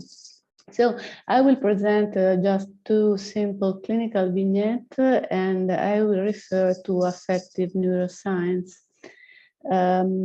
As we all know, we have seen this slide before. This is the basis of Jaak-Panksepp conceptualization. We all know it, and primary, secondary, and tertiary affects. But I will focus only on the primary process that are the systems which keep the individual alive, because as we all know, we share this primary process with all the mammals and with some of other animals like birds. And I think while treating patients, it is quite useful to explain this to them. I think the idea of being part of the animal system and to show that something they are struggling with is something that they share with other animals is something which is very much containing and understandable. While psychoanalytic concepts like before speaking about superego is very difficult to explain to the patients, such as the id or the ego, while this is something which is immediately caught by the patient. So personally, I don't know what is your experience, but for me, I find it quite useful to use in some situations, some particular situation. So the primary emotional systems, as we know, there are 7, and they are, of course, this is a didactic division, but we all know that they work in parallel and they share neurotransmitters and some neuropeptides and some brain area, and they work in parallels. But it is important when, especially during supervision, but also in our own clinical work, it is important to keep them in mind all the time. And I will present now a case of a complicated grief. I don't know why, but in my practice, I often have a referral of depression, complicated grief, or mourning process. Maybe I should wonder and ask myself why, but anyway, it is a subject that I found extremely interesting. And I will report this case, which is a case of a young man, a young handsome man, 40 years old. He is a policeman and sport trainer. I mean, he's not exactly a policeman. He belongs to the police, being in the sportive group. And he asks for a consultation after 8 months having broken a love relationship with his girlfriend. And this relationship had started a couple of years before this break. He finds this loss unbearable, literally unbearable. For example, for him, it was hard in the first period of psychotherapy.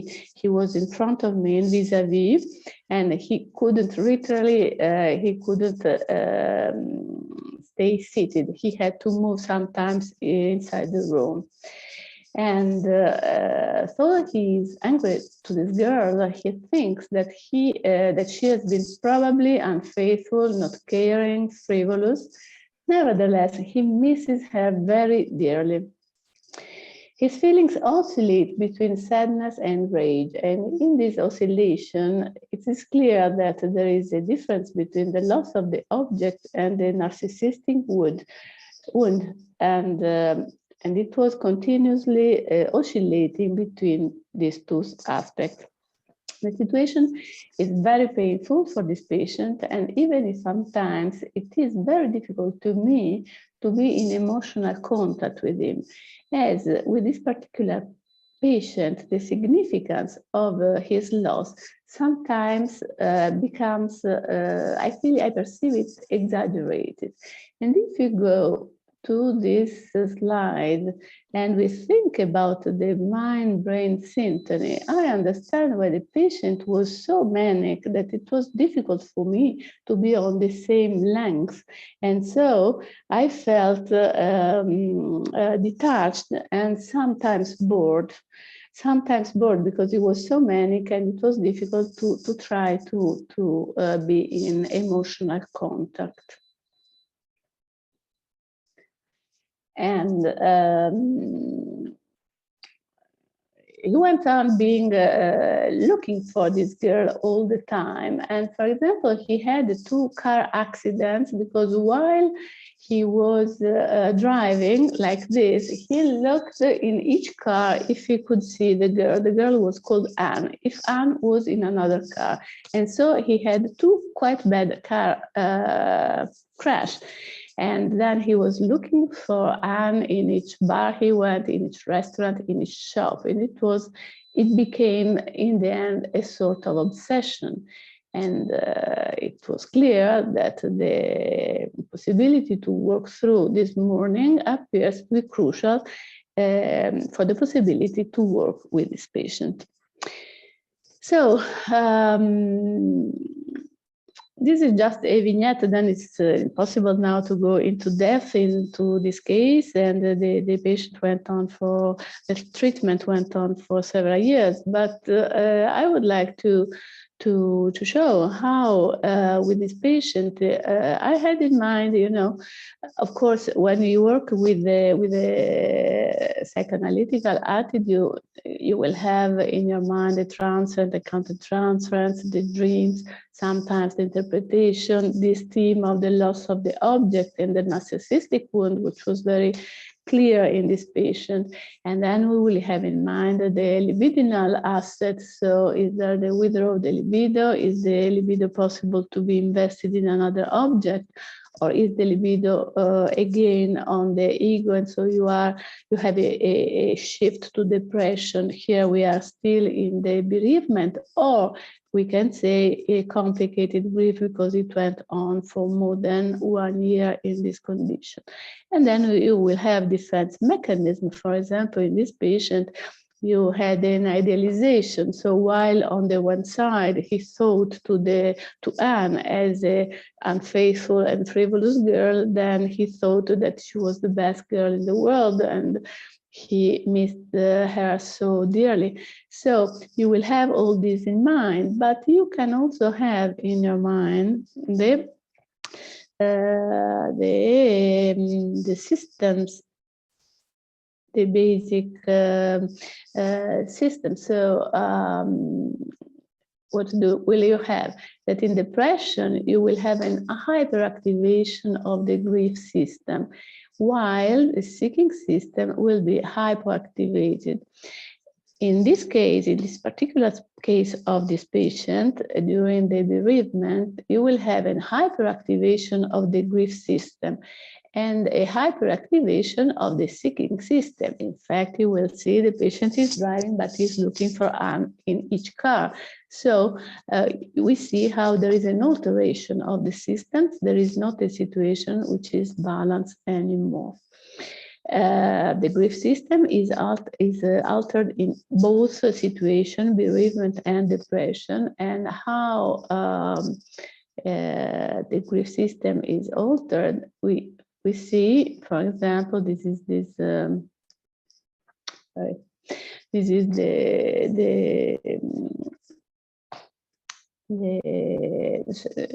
traditional slide about if you think to Max Holmes, why depression feels bad. We see the activation of the grief system in this specific area of the brain, so the cingulate anterior and the gray periaqueductal and the preoptic dorsal preoptic area and so on. And so if we go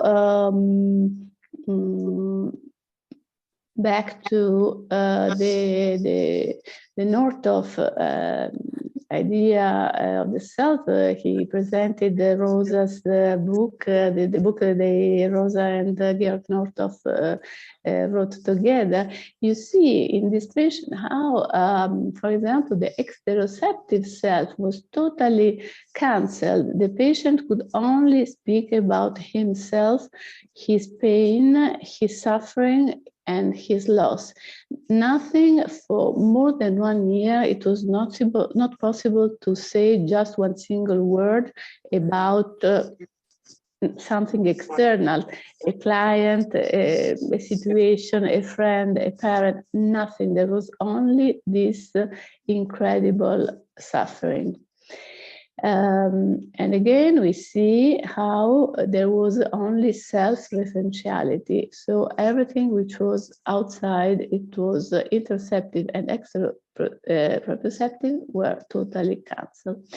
So I think that with this in supervision, it is interesting with the supervisee to be able to connect all these neuropsychoanalytic findings to their basic experience with the patient, because this helps and can be extremely useful in clinical practice. Now, if I have, do I have some more time, Paul, to go on with another case? Yes. So I would like also to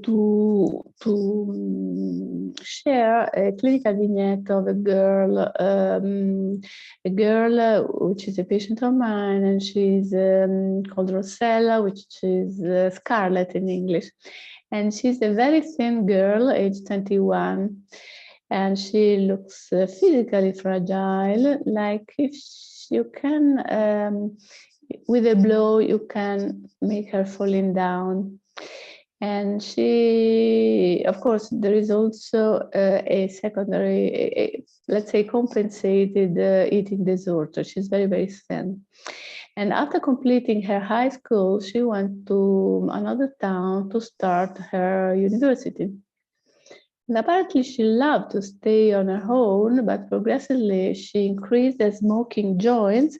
She used to smoke joints even before, but as soon as she moved to another town, this smoke increased a lot. Until she was stoned all day. She drank alcohol during weekends. She withdrew in her apartment and she stopped to follow her lessons without being able to pass any exams. After the start of the pandemics, she went back home where she lives with her mother. And she had a period of closeness to her mother, which was totally new for her. The unhealthy situation of her first year away became clear to her mother. And during this closeness, Rosella was able to tell for the first time, to tell her mother a story of sexual abuse, which occurred when she was a teenage, from when she was 12 to 16, on behalf of her private teacher. Rosella has some problems at school, so she had these lessons with the private teacher from 2 to 3 times a week. The psychic condition of a neglected and abused child is well defined, and Rosella finds relief to her pain through joints, being awake all night and going to bed not until dawn. This patient so brings the question of dependency and how patients can use addiction to soothe their pain. We know that as the psychoanalytic tradition, there is a kind of reluctance to have in therapy addicted people because they are not suitable for the psychoanalytic process, because they are difficult to keep in the setting and so on. Of course, the traditional psychoanalytic idea of orality and regression are not anymore in use, while Kantian, I think he was the first one to explain addiction as a self-regulation disorder.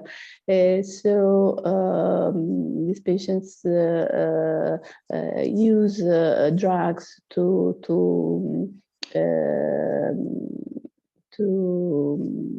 soothe pervasive anhedonia, and this is exactly the case of Scarlett, because she's not looking for pleasure but for a relief of her anhedonia. She claims that she has no interest in anything except joints, and she has no pleasure in anything she does. So the only possibility for her is to be in this stone mood and to try to arrive to the end of the day or to the end of the night. As Magistella explains in What Addicts Really Want, addiction is, yes, is used to soothe this sense of loneliness or insecurity, and in this case, Scarlett is a very, she has a very low self-esteem. She often says, I am a wrong person. And addicted develop an attachment to the substance which occupies the space of relationship with people. And again, Maggie says that to feel that core sense of enthusiasm in the world, a sense of being an effective agent in the world, filled with meaning. This is what these patients don't have. They really feel they are not able to have goals, to get things done, and they don't have a sense of hope. So there is this interesting article by Zussman between dependency and addiction. Zussman is the chair of the IPA committee on addiction, and he has this interesting idea that addiction and dependency are two different axes, and in fact, what cures addiction is the relationship. So the addiction is related to the possibility of having relationship, and the more you're able to establish relationships, then the need of addiction is reduced. Again, if you go back to the primary systems, the primary emotional systems, we know that alcohol, drugs, opiates, gambling, and nowadays also internet and pornography, we have at the beginning a hypoactivation of the seeking system, because the patient is often anhedonic. He doesn't have pleasure in anything he or she does. While in the second part, when the addiction is established, you have an hyperactivation, because the hyperactivation is focused on the substance. And again, the grief system is hyperactivated because these are patients who are suffering a lot. And Rosella is a good example. Thank you very much for your attention.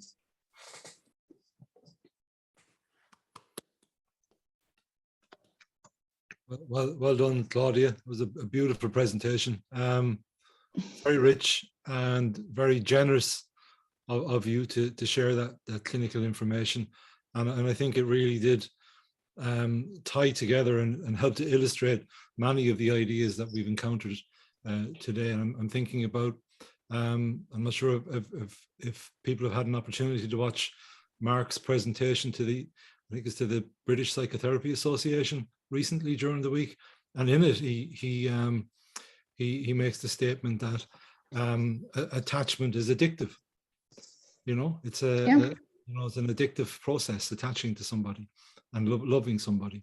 And I suppose I'm just making a tentative link to what Francesco was talking about, how it's important that we are attached to each other, because we're eusocial. And in the service of the survival of the species. That's just part of what's going on in my mind as a result of these wonderful presentations. But I think we have we have time for one or two quick questions before we might take a 5-minute break to help us to consolidate all of that and come back for questions and answers. But I think we can take two questions to Claudia specifically now.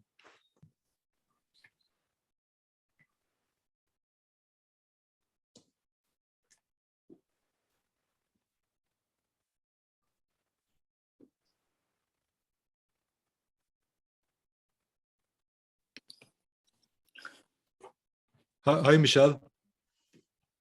Hi again.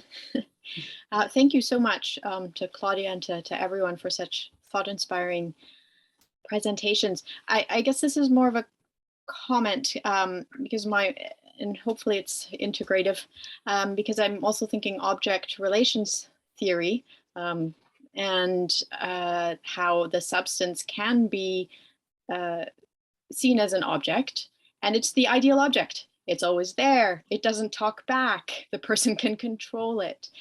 And so in that way, there's also a tie between the attachment system, but also the grieving, because that needs to be grieved when the person moves towards, depending on relationships, including the therapy relationship, which are much less reliable and which require tolerating absence, and so those are just some thoughts that came to mind. Thank you so much for all of the thought-provoking talks. Thank you, Michelle.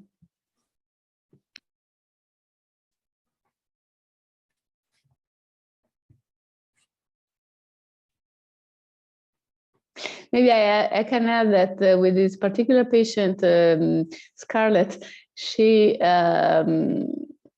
I'm quite optimistic about her because there are two main points. One is that she is extremely young, and the second one that since the beginning, she didn't miss 1 second of the session. She has never canceled the session. She has never arrived 1 minute late. So I think that this is a good predictive sign that she established a good relationship with the therapist, and she might be able to, if we go to the Zuzman idea, to move from addiction to dependency and to become more mature and to be able to overcome her problem of the addiction.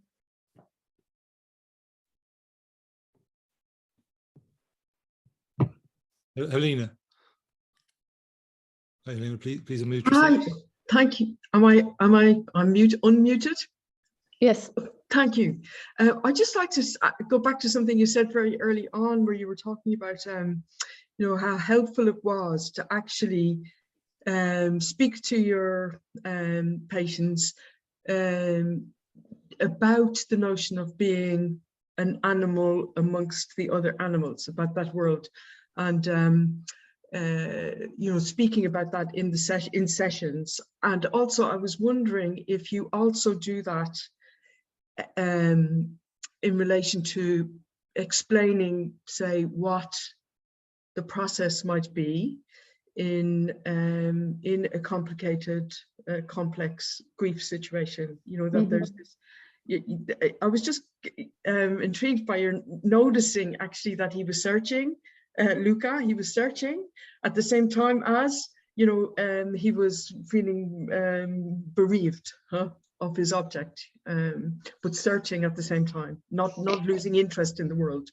In other words, not turning inwards totally. Do you use that? It's because it's a sort of a thing, you know, it's kind of seen as not the done thing.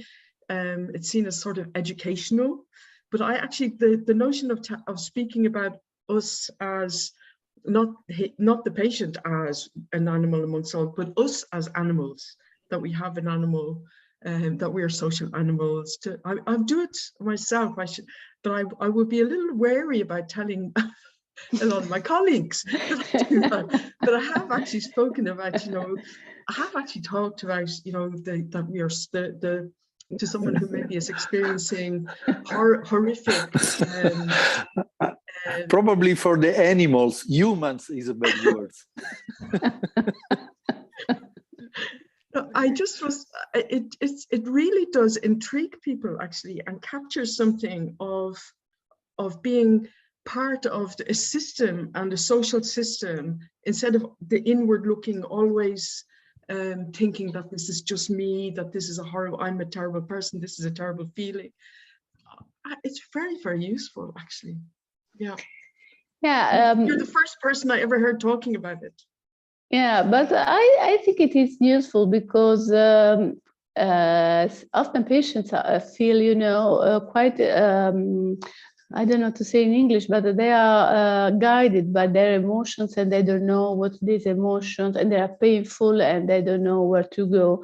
So they feel more self-contained if you tell, this is not anything special to you and to your personal grief, but it is something that it is shared by other people and even by animals. And I don't get offended, no. And for example, the idea of the grief, how it's experienced by a baby, but also by a puppy, and how the baby needs to call the mother, and how he feels bad because he needs to survive, and if he is abandoned, he will not survive, and this is why he is feeling so bad. I think that this is something which explain to the patient this grief inside, and it is very simple to explain. It is something which everybody, no matter what is his cultural level, can accept and understand. Or another thing, for example, a patient who is inhibited in her sexual response and says, I have no interest in sex, you can say this is not possible because the lust system, it is inside your brain, inside your mind, and you probably have inhibition, but it's not absent. You know, you're not different from other people and other animals, you know. And I think that this is for example, a patient could understand this because it is something very simple to explain. Each animal has the hint to have a relationship and to have sex and to have a partner in life. No animal can be without a partner, especially a mammal. It's funny. I mean, there's a kind of corollary to that is a person who I was seeing for who is autistic and who tells me stories about animals, and always the stories about animals. They're from watching YouTube clips about a certain animal in relationship with a trainer, it was very repetitious, very in the way he was very focused on telling all of these stories all about the animals, until I actually started to use it as the connection, actually, that the connection with the animal is actually everything that's happening inside of him. So it was a good moment to move things on. Yeah, very nice. Thanks, Claudia. We'll take a quick break there for three minutes, and in that time, people can put their questions into the chat. And we'll resume with a question from Maggie and then a question from Elizabeth. Okay.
Okay, so in the spirit of using the best of our, or making the best use of our time, so we'll aim to finish up around 5 to the hour, but we'll recommence now with a long-standing question from Maggie and from Elizabeth, and then Deborah is next in the running order.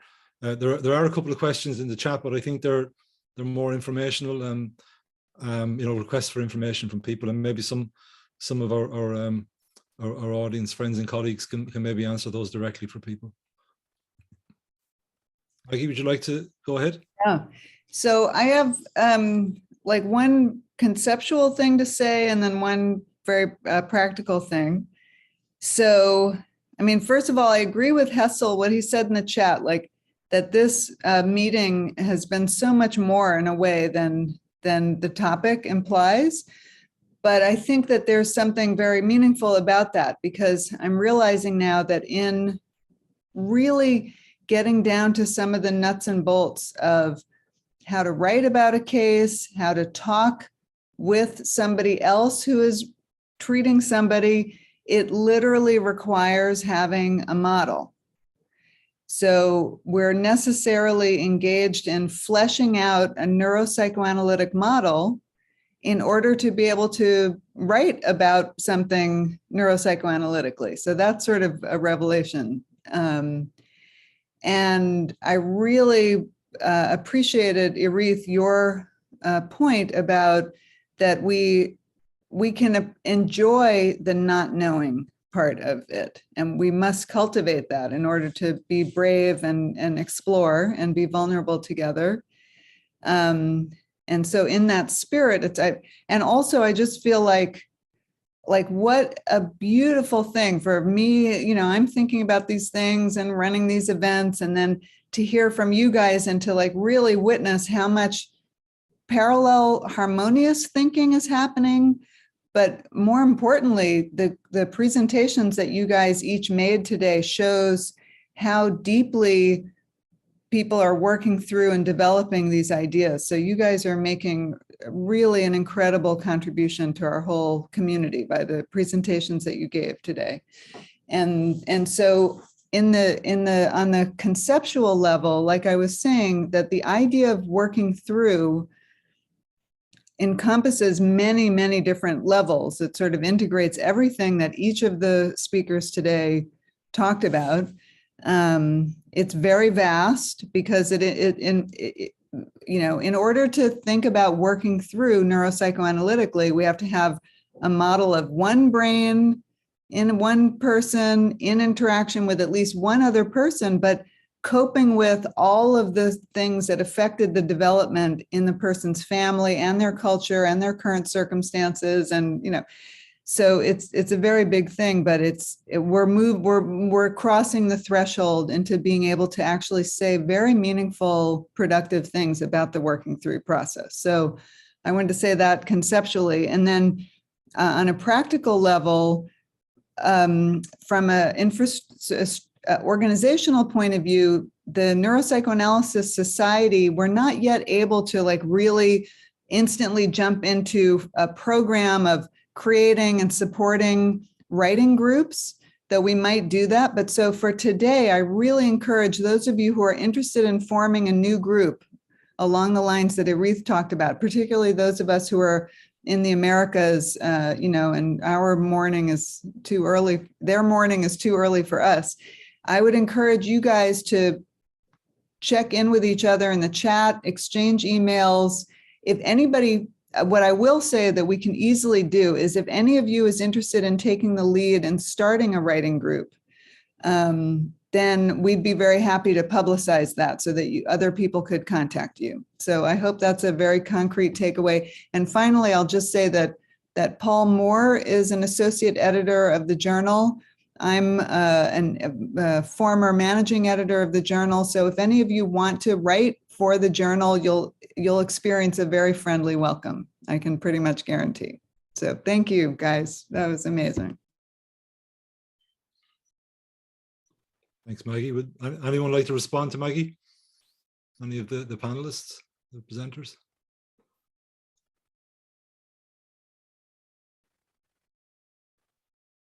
Okay. So we'll move on.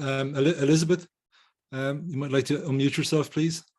Yes, I have. Well, first of all, it's been amazing. Thank you so much. Such integration, such work.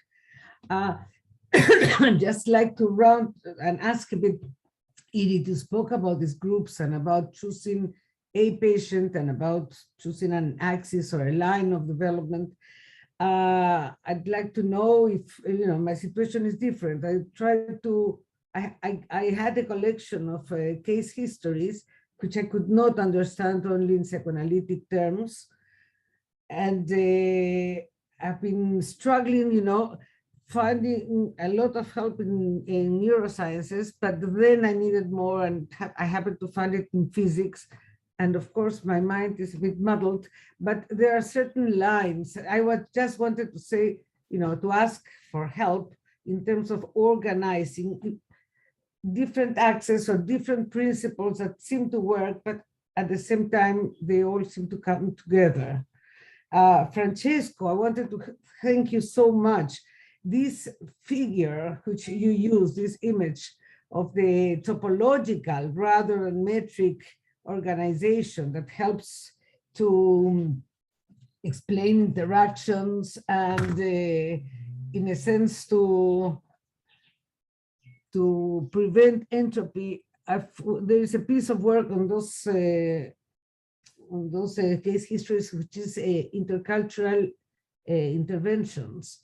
And this idea of the Markov blankets and the preserving the space where to be and how much and where in that movement are, it's so helpful. I'm very grateful.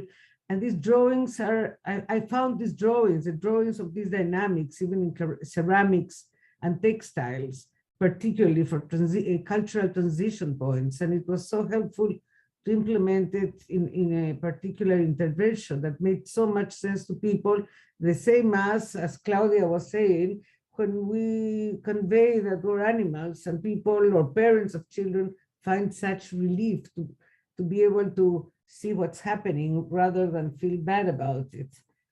I don't know. Thank you so much to all of you. Just lots of doubts of how to follow and continue. Maybe a bit later, but I still want to answer Maggie. Is it possible, Paul? Yeah, yes, of course, Edith. Yes. All right. Do I see Maggie here? Yes. Hi, Maggie. I want to thank you for joining the meeting. I want to thank you because through you, I can see what has happened here. We have kind of, I was amazed. I was listening, and I was amazed how much of a togetherness we have in this group, how much of the same understanding, as if everyone has been to each other group without truly being there. And I was amazed because we don't really know the presentation of each other, but still we spoke as if we are speaking for quite a long time. So this is amazing how it is collected. And I think it proves the same thing which is spoken here. Like we had a parallel process, kind of synchronization in between us in this group, in this lovely group, because we almost know each other from the COVID. We got to meet each other on the internet, which we wouldn't otherwise do. I mean, we are moving towards Puerto Rico next year, don't we? And we are going to meet there, and finally, maybe we'll be able even to hug each other. Maybe, I'm not sure, but still being on the Zoom and having such a connection, it is in some way proves this self-organization way of thinking, and there is kind of a proof in what we did. So I thank you for giving this kind of reflection from out there, because you just joined us, and the Israeli and the Italian group, and we have here 19 countries on the talk, people coming from all over the world. So this is really I mean, this is a proof of what I said, that we are changing something. We are very cautious, but still we are do make a change somehow with the work that we are doing. And I know people are joining the study group. Just a minute, the chat came out, so I don't see you. There are some who are coming to the re-edited project, and there are others that join case presentations all over. And we started with case presentation, didn't we, Rosa? We did start there talking together, and it just came out that there was this kind of synchronization. And that's it. Just thank you, everyone. Thanks, Erith. And just to add to that, I mean, it's people mightn't realize it, but this presentation today was very organic, you know, in terms of how it just evolved and materialized. There wasn't a lot of structure put on it. Everyone's allowed to kind of, you know, follow their own path, and it's really interesting just to think about how it just pulls together in this way. And it kind of echoes what Erith is saying. But I'm just conscious of other people's contributions as well. And Deborah, you're up next. If you'd like to unmute yourself. Thank you very much. I feel like I probably need a few hours to formulate the question sensibly, so it will be burbling out a bit. But I'm interested in your work, Claudia, with the girl that's taking substances and linking it up with Rosa's paper about supervision. That we do a lot more clinically and in supervision than psychoanalytic work, you know, that we might use reassure, you know, we need to be free to bring all the things we bring, including metaphors about animals or even metaphors about, you know, other things that help to connect us with our patient and to find a language in our supervision. But I just wanted to know, it's a really simple question, but does your patient continue to use the substances? I have a patient like this, and she swings from, I don't know, we're trying all sorts of different things as well as the classical psychoanalytic work, I've suggested her dad joins for a meeting. I'm desperate for her to find some fellowship and support outside the sessions, which she is struggling to do, but all sorts of things that might hold her and help her to survive without a substance long enough to get on with the work. So I'm interested in that, and any ideas you have for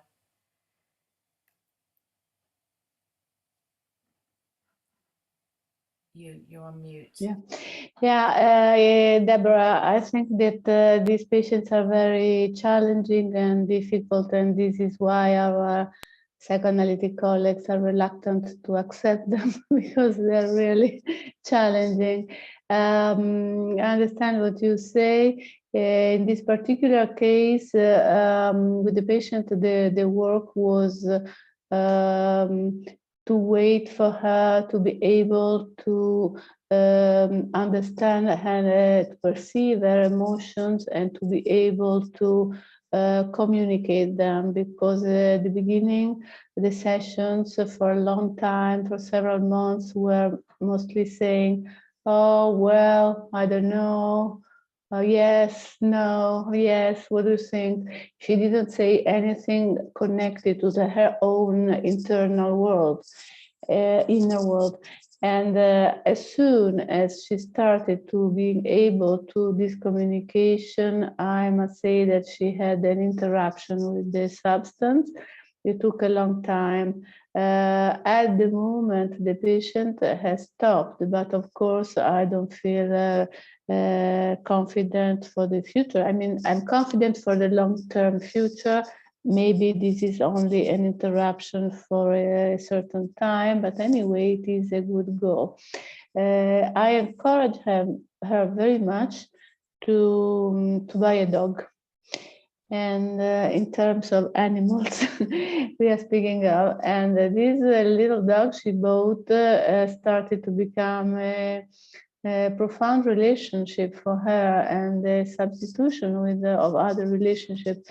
And anyway, to start, for example, to taking care of someone, to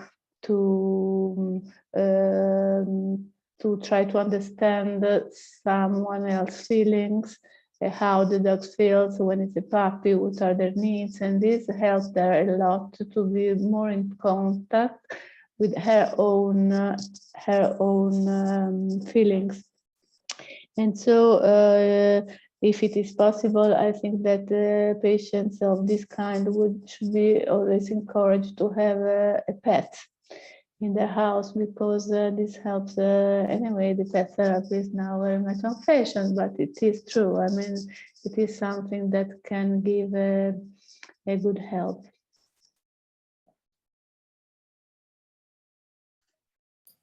Thank you so much. That's a lovely idea. Thank you. Thanks, Claudia. Thanks, Deborah. Mary Stott, you're up next. Hi, everyone. First of all, I just want to say thanks for a marvelous presentation from everyone. And it really grips me because I love the idea of empiricism with psychoanalysis as a way forward. My question to Claudia was it was interesting talking about the systems that are activated, the seeking system, depression and grief system and addiction. My question was I always think that addicts, they feel a need to be happy all the time, as a sort of it's like they've never been able to be in that middle area.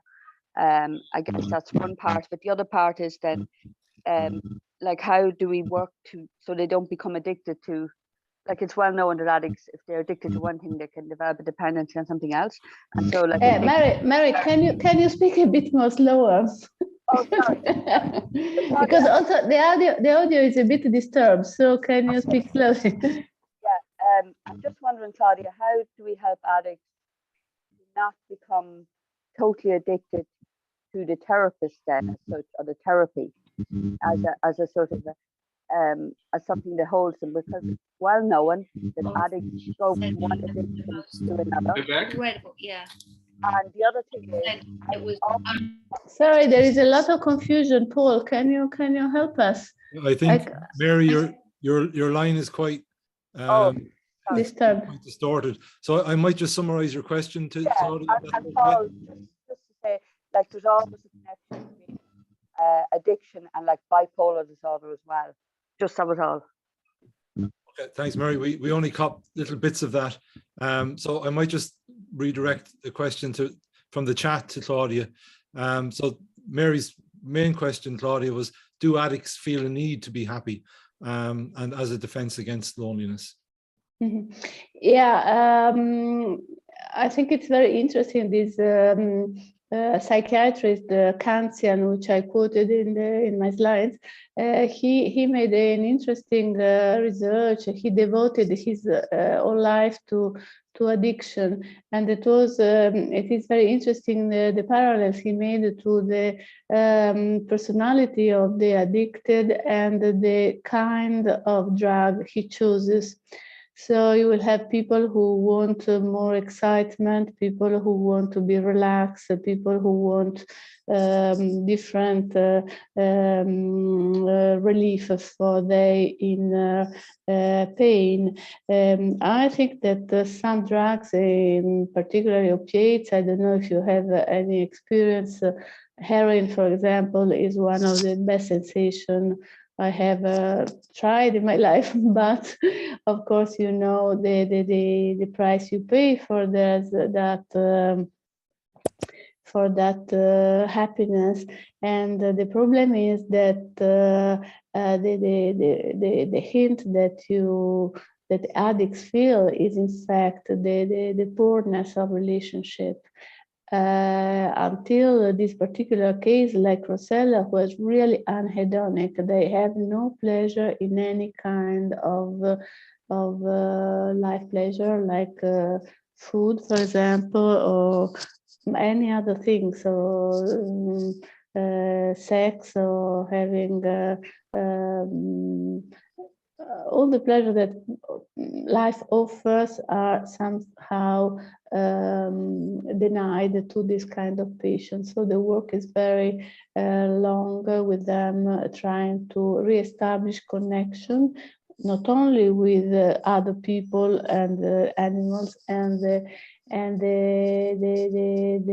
nurturing of relationships, but also to learn to experience pleasure.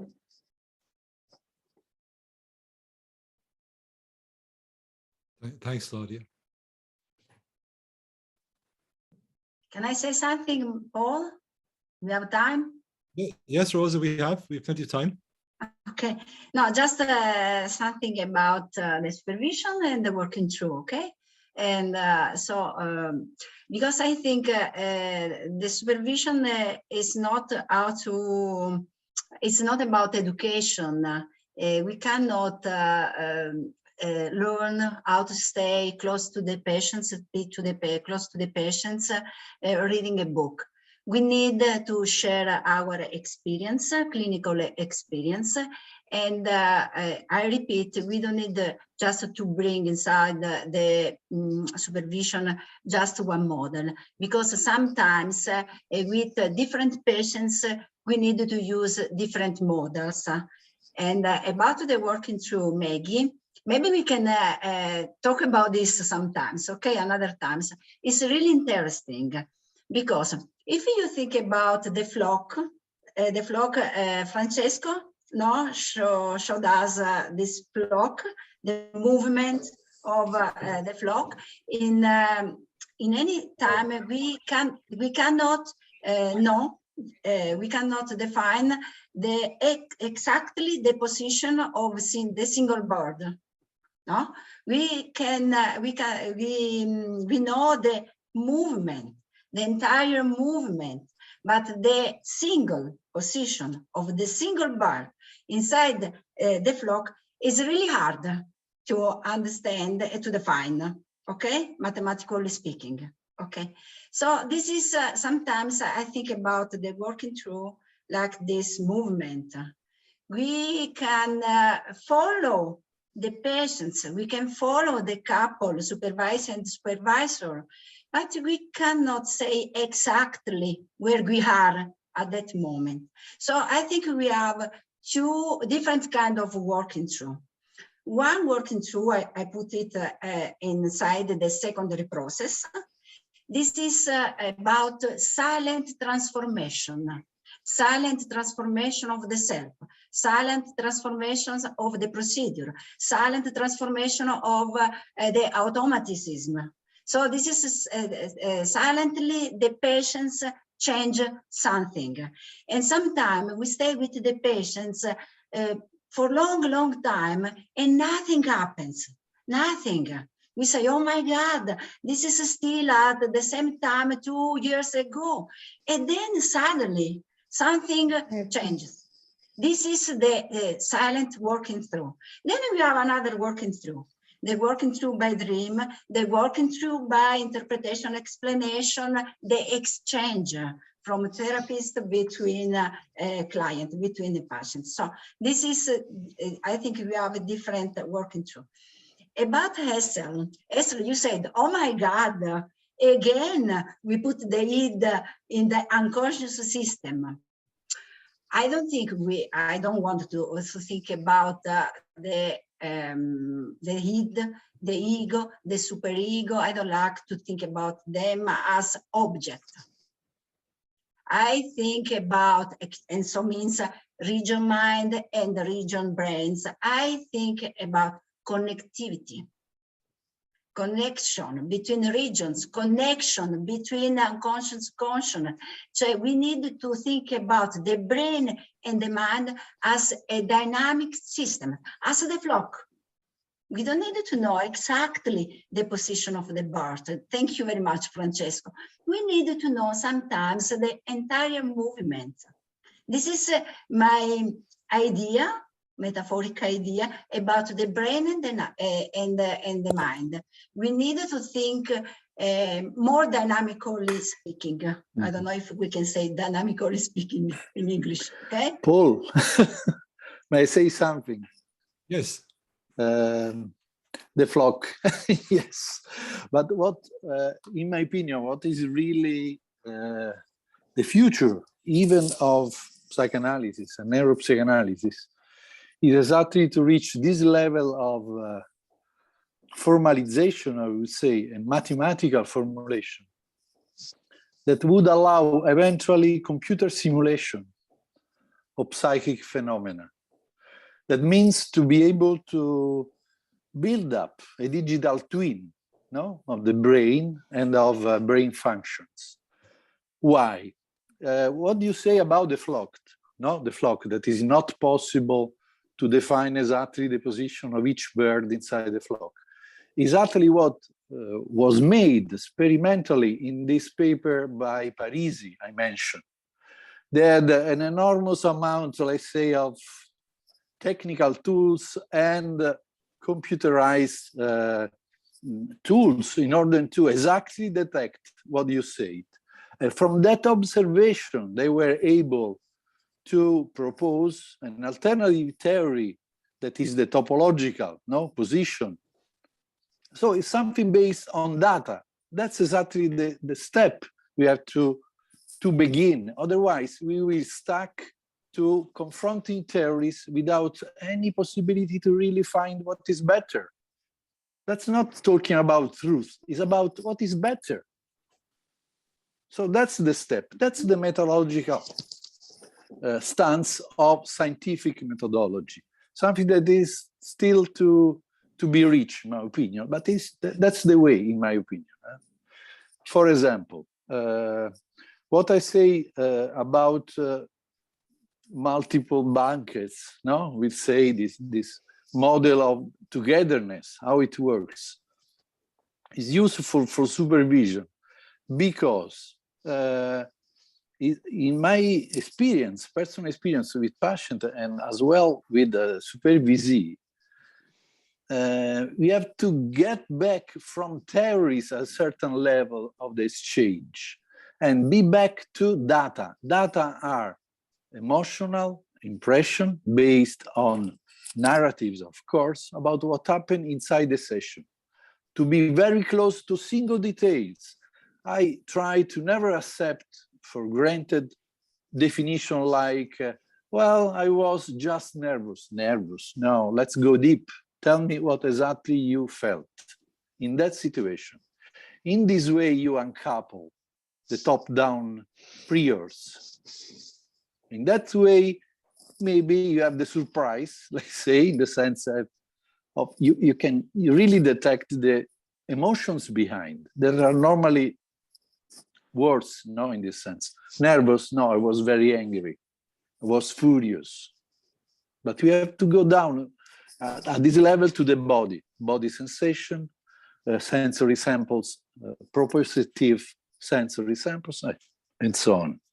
That's the model, how I use it in my clinical work. Okay. Paul, can I say something? Quickly, and then we'll finish with a question from Maggie. Very, very quickly. I would like to answer to Iris and Maggie and this idea that there is this parallel process while thinking and working. And I would like to say that in this meeting, the perception I have that there is very strangely, there is a low level of narcissism, which means that even if we have a very different backgrounds, but really there is the pleasure to share and to understand and to learn and to how do you say, to deepen our knowledge of the mental field. And so I think that this is the pleasure that we all share during these meetings. Well said, Claudia. Thank you, Claudia, and I will say a word after Maggie. Please, Maggie, go ahead. So just one last thing is that I found, Francesco, the ideas of the Markov blanket, I mean, I really had an image of that it's a great way of formulating the transference, countertransference experience and intrapsychic conflict and interpersonal conflict, because each person is a Markov blanket. When you come together with a patient, you form sort of a new Markov blanket, which can be more adaptable or less adaptable. So and I think that, we've each experienced that there's some patients that we come together, it's pretty easy to form a working alliance. They have a capacity to reflect, et cetera. It's like we could think of that as like a pretty fast Markov blanket that is open to updating. And then some people are much more rigid about updating their priors. And then how we as the therapist react to somebody who's very rigid will have to do with our priors. So it's like each dyad sort of is its own Markov blanket. And then we can think about supervision as an additional element that then the therapist brings back and sort of updates something about the Markov blanket, their own Markov blanket, the dyad Markov blanket. And then I'm also thinking about internal objects as their own little Markov blanket that can be in conflict with each other. And each has sort of certain needs of kind of maintaining a homeostasis. Like there's a rule of I have to maintain homeostasis by staying attached to this negative object. That Markov blanket is going to have a different generative model than another part of the mind that says, oh, I can update my priors and that will feel better. Anyway, there's so much more we can say about this. I think we should have a follow-up meeting in January. So now this is what I was going to say, that since we are in such kind of nice narcissism, enjoying each other, this is a healthy narcissism. So I want to remind Arsene, who is here, and everyone that we have on the 8th and 9th of January already a meeting on healthy narcissism as an immune system. So you are welcome to join us for a follow-up, and maybe another follow-up will come out of that meeting. I want to thank you all. It was amazing. It was really enriching.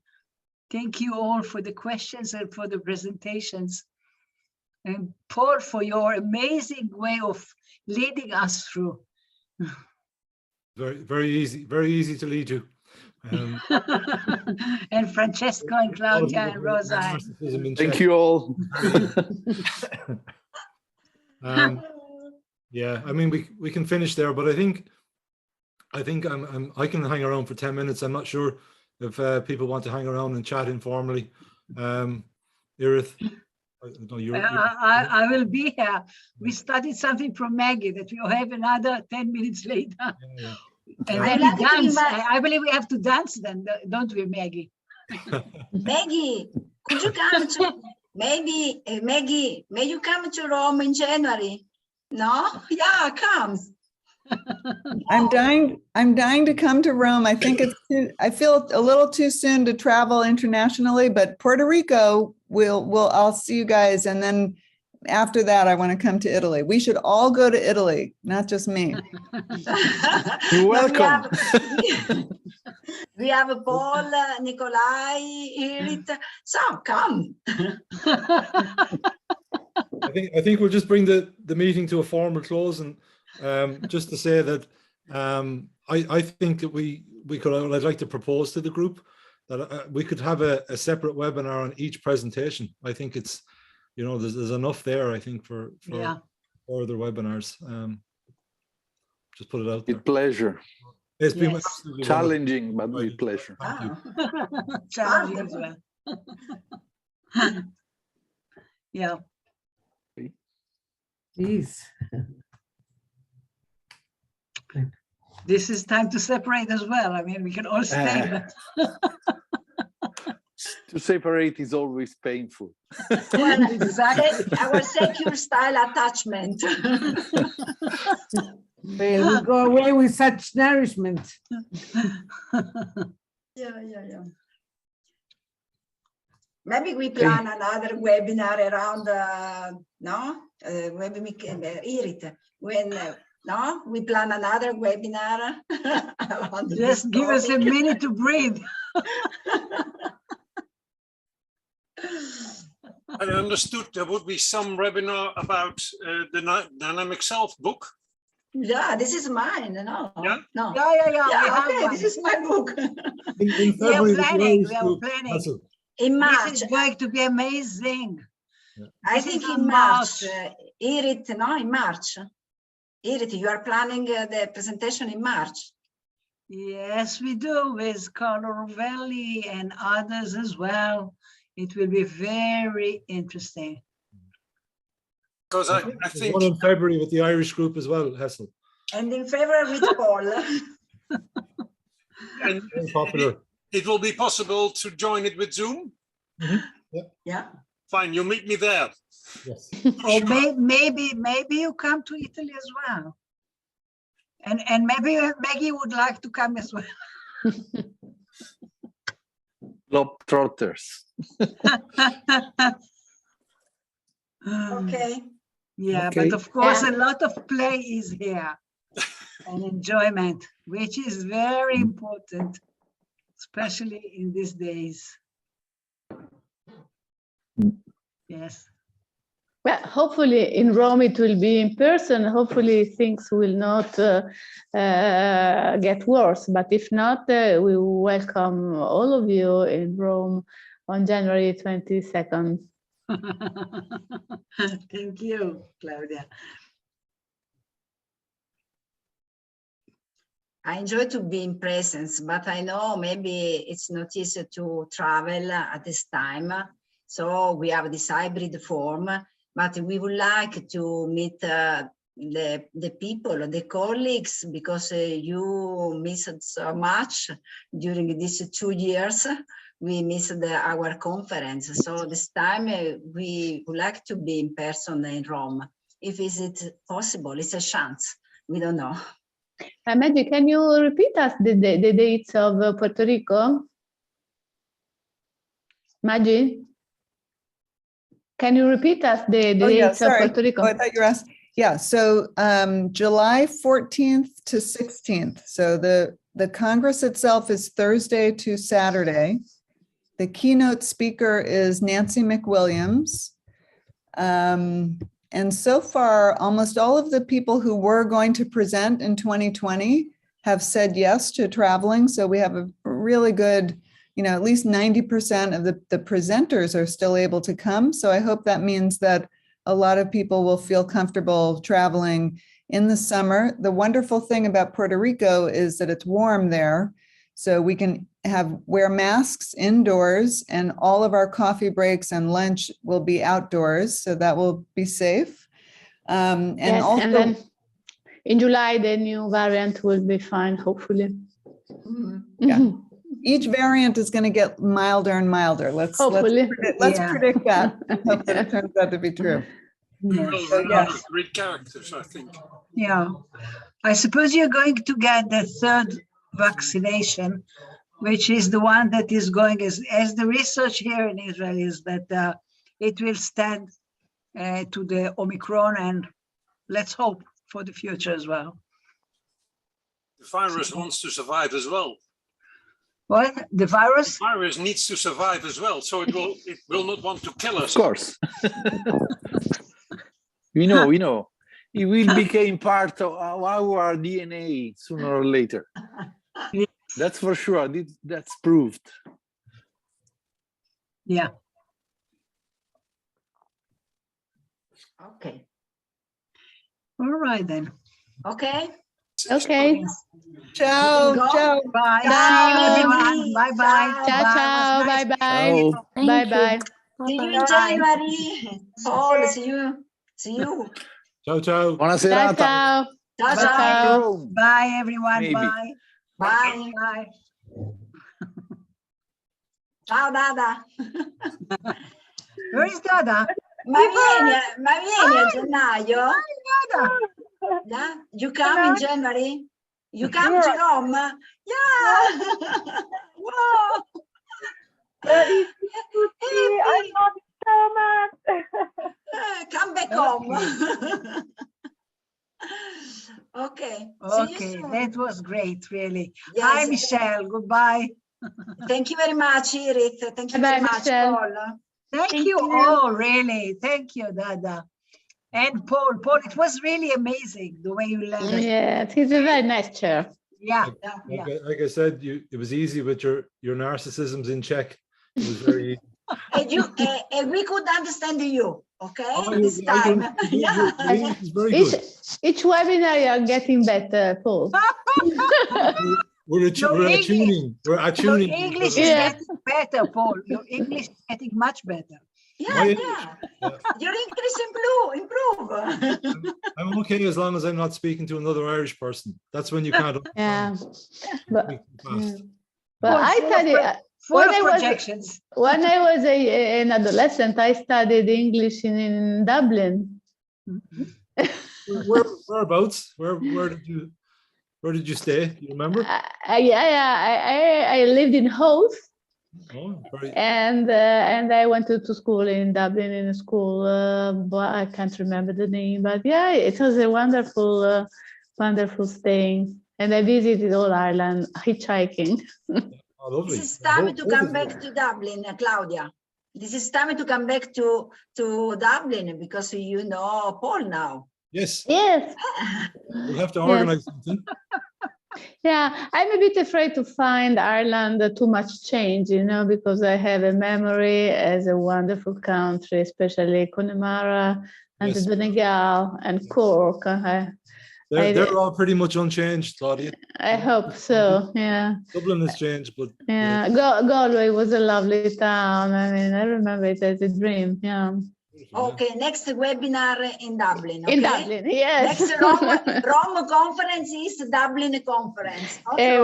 Very fine, yeah. I even couldn't imagine that it is what you're going to suggest.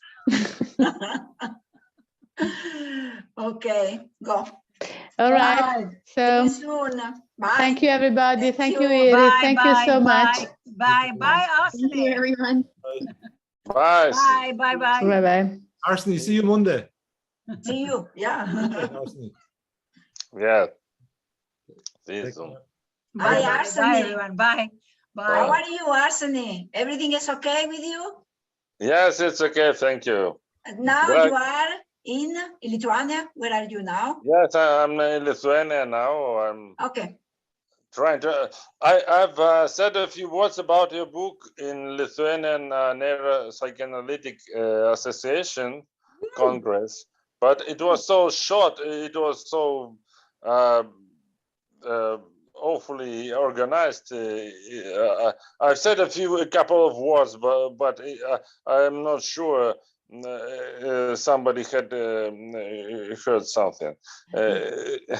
So, don't worry about it. We know the change, as Mark said, the changes are moderate, slow, so be patient. We have time. No worry about, okay? So, okay, thank you. Worry about. Okay. Grazie mille. Grazie. Yeah, okay. Ciao, grazie. Arsene, okay? Ciao. Bye. Ciao. Ciao. Good night. Bye. Good night. Bye. Bye.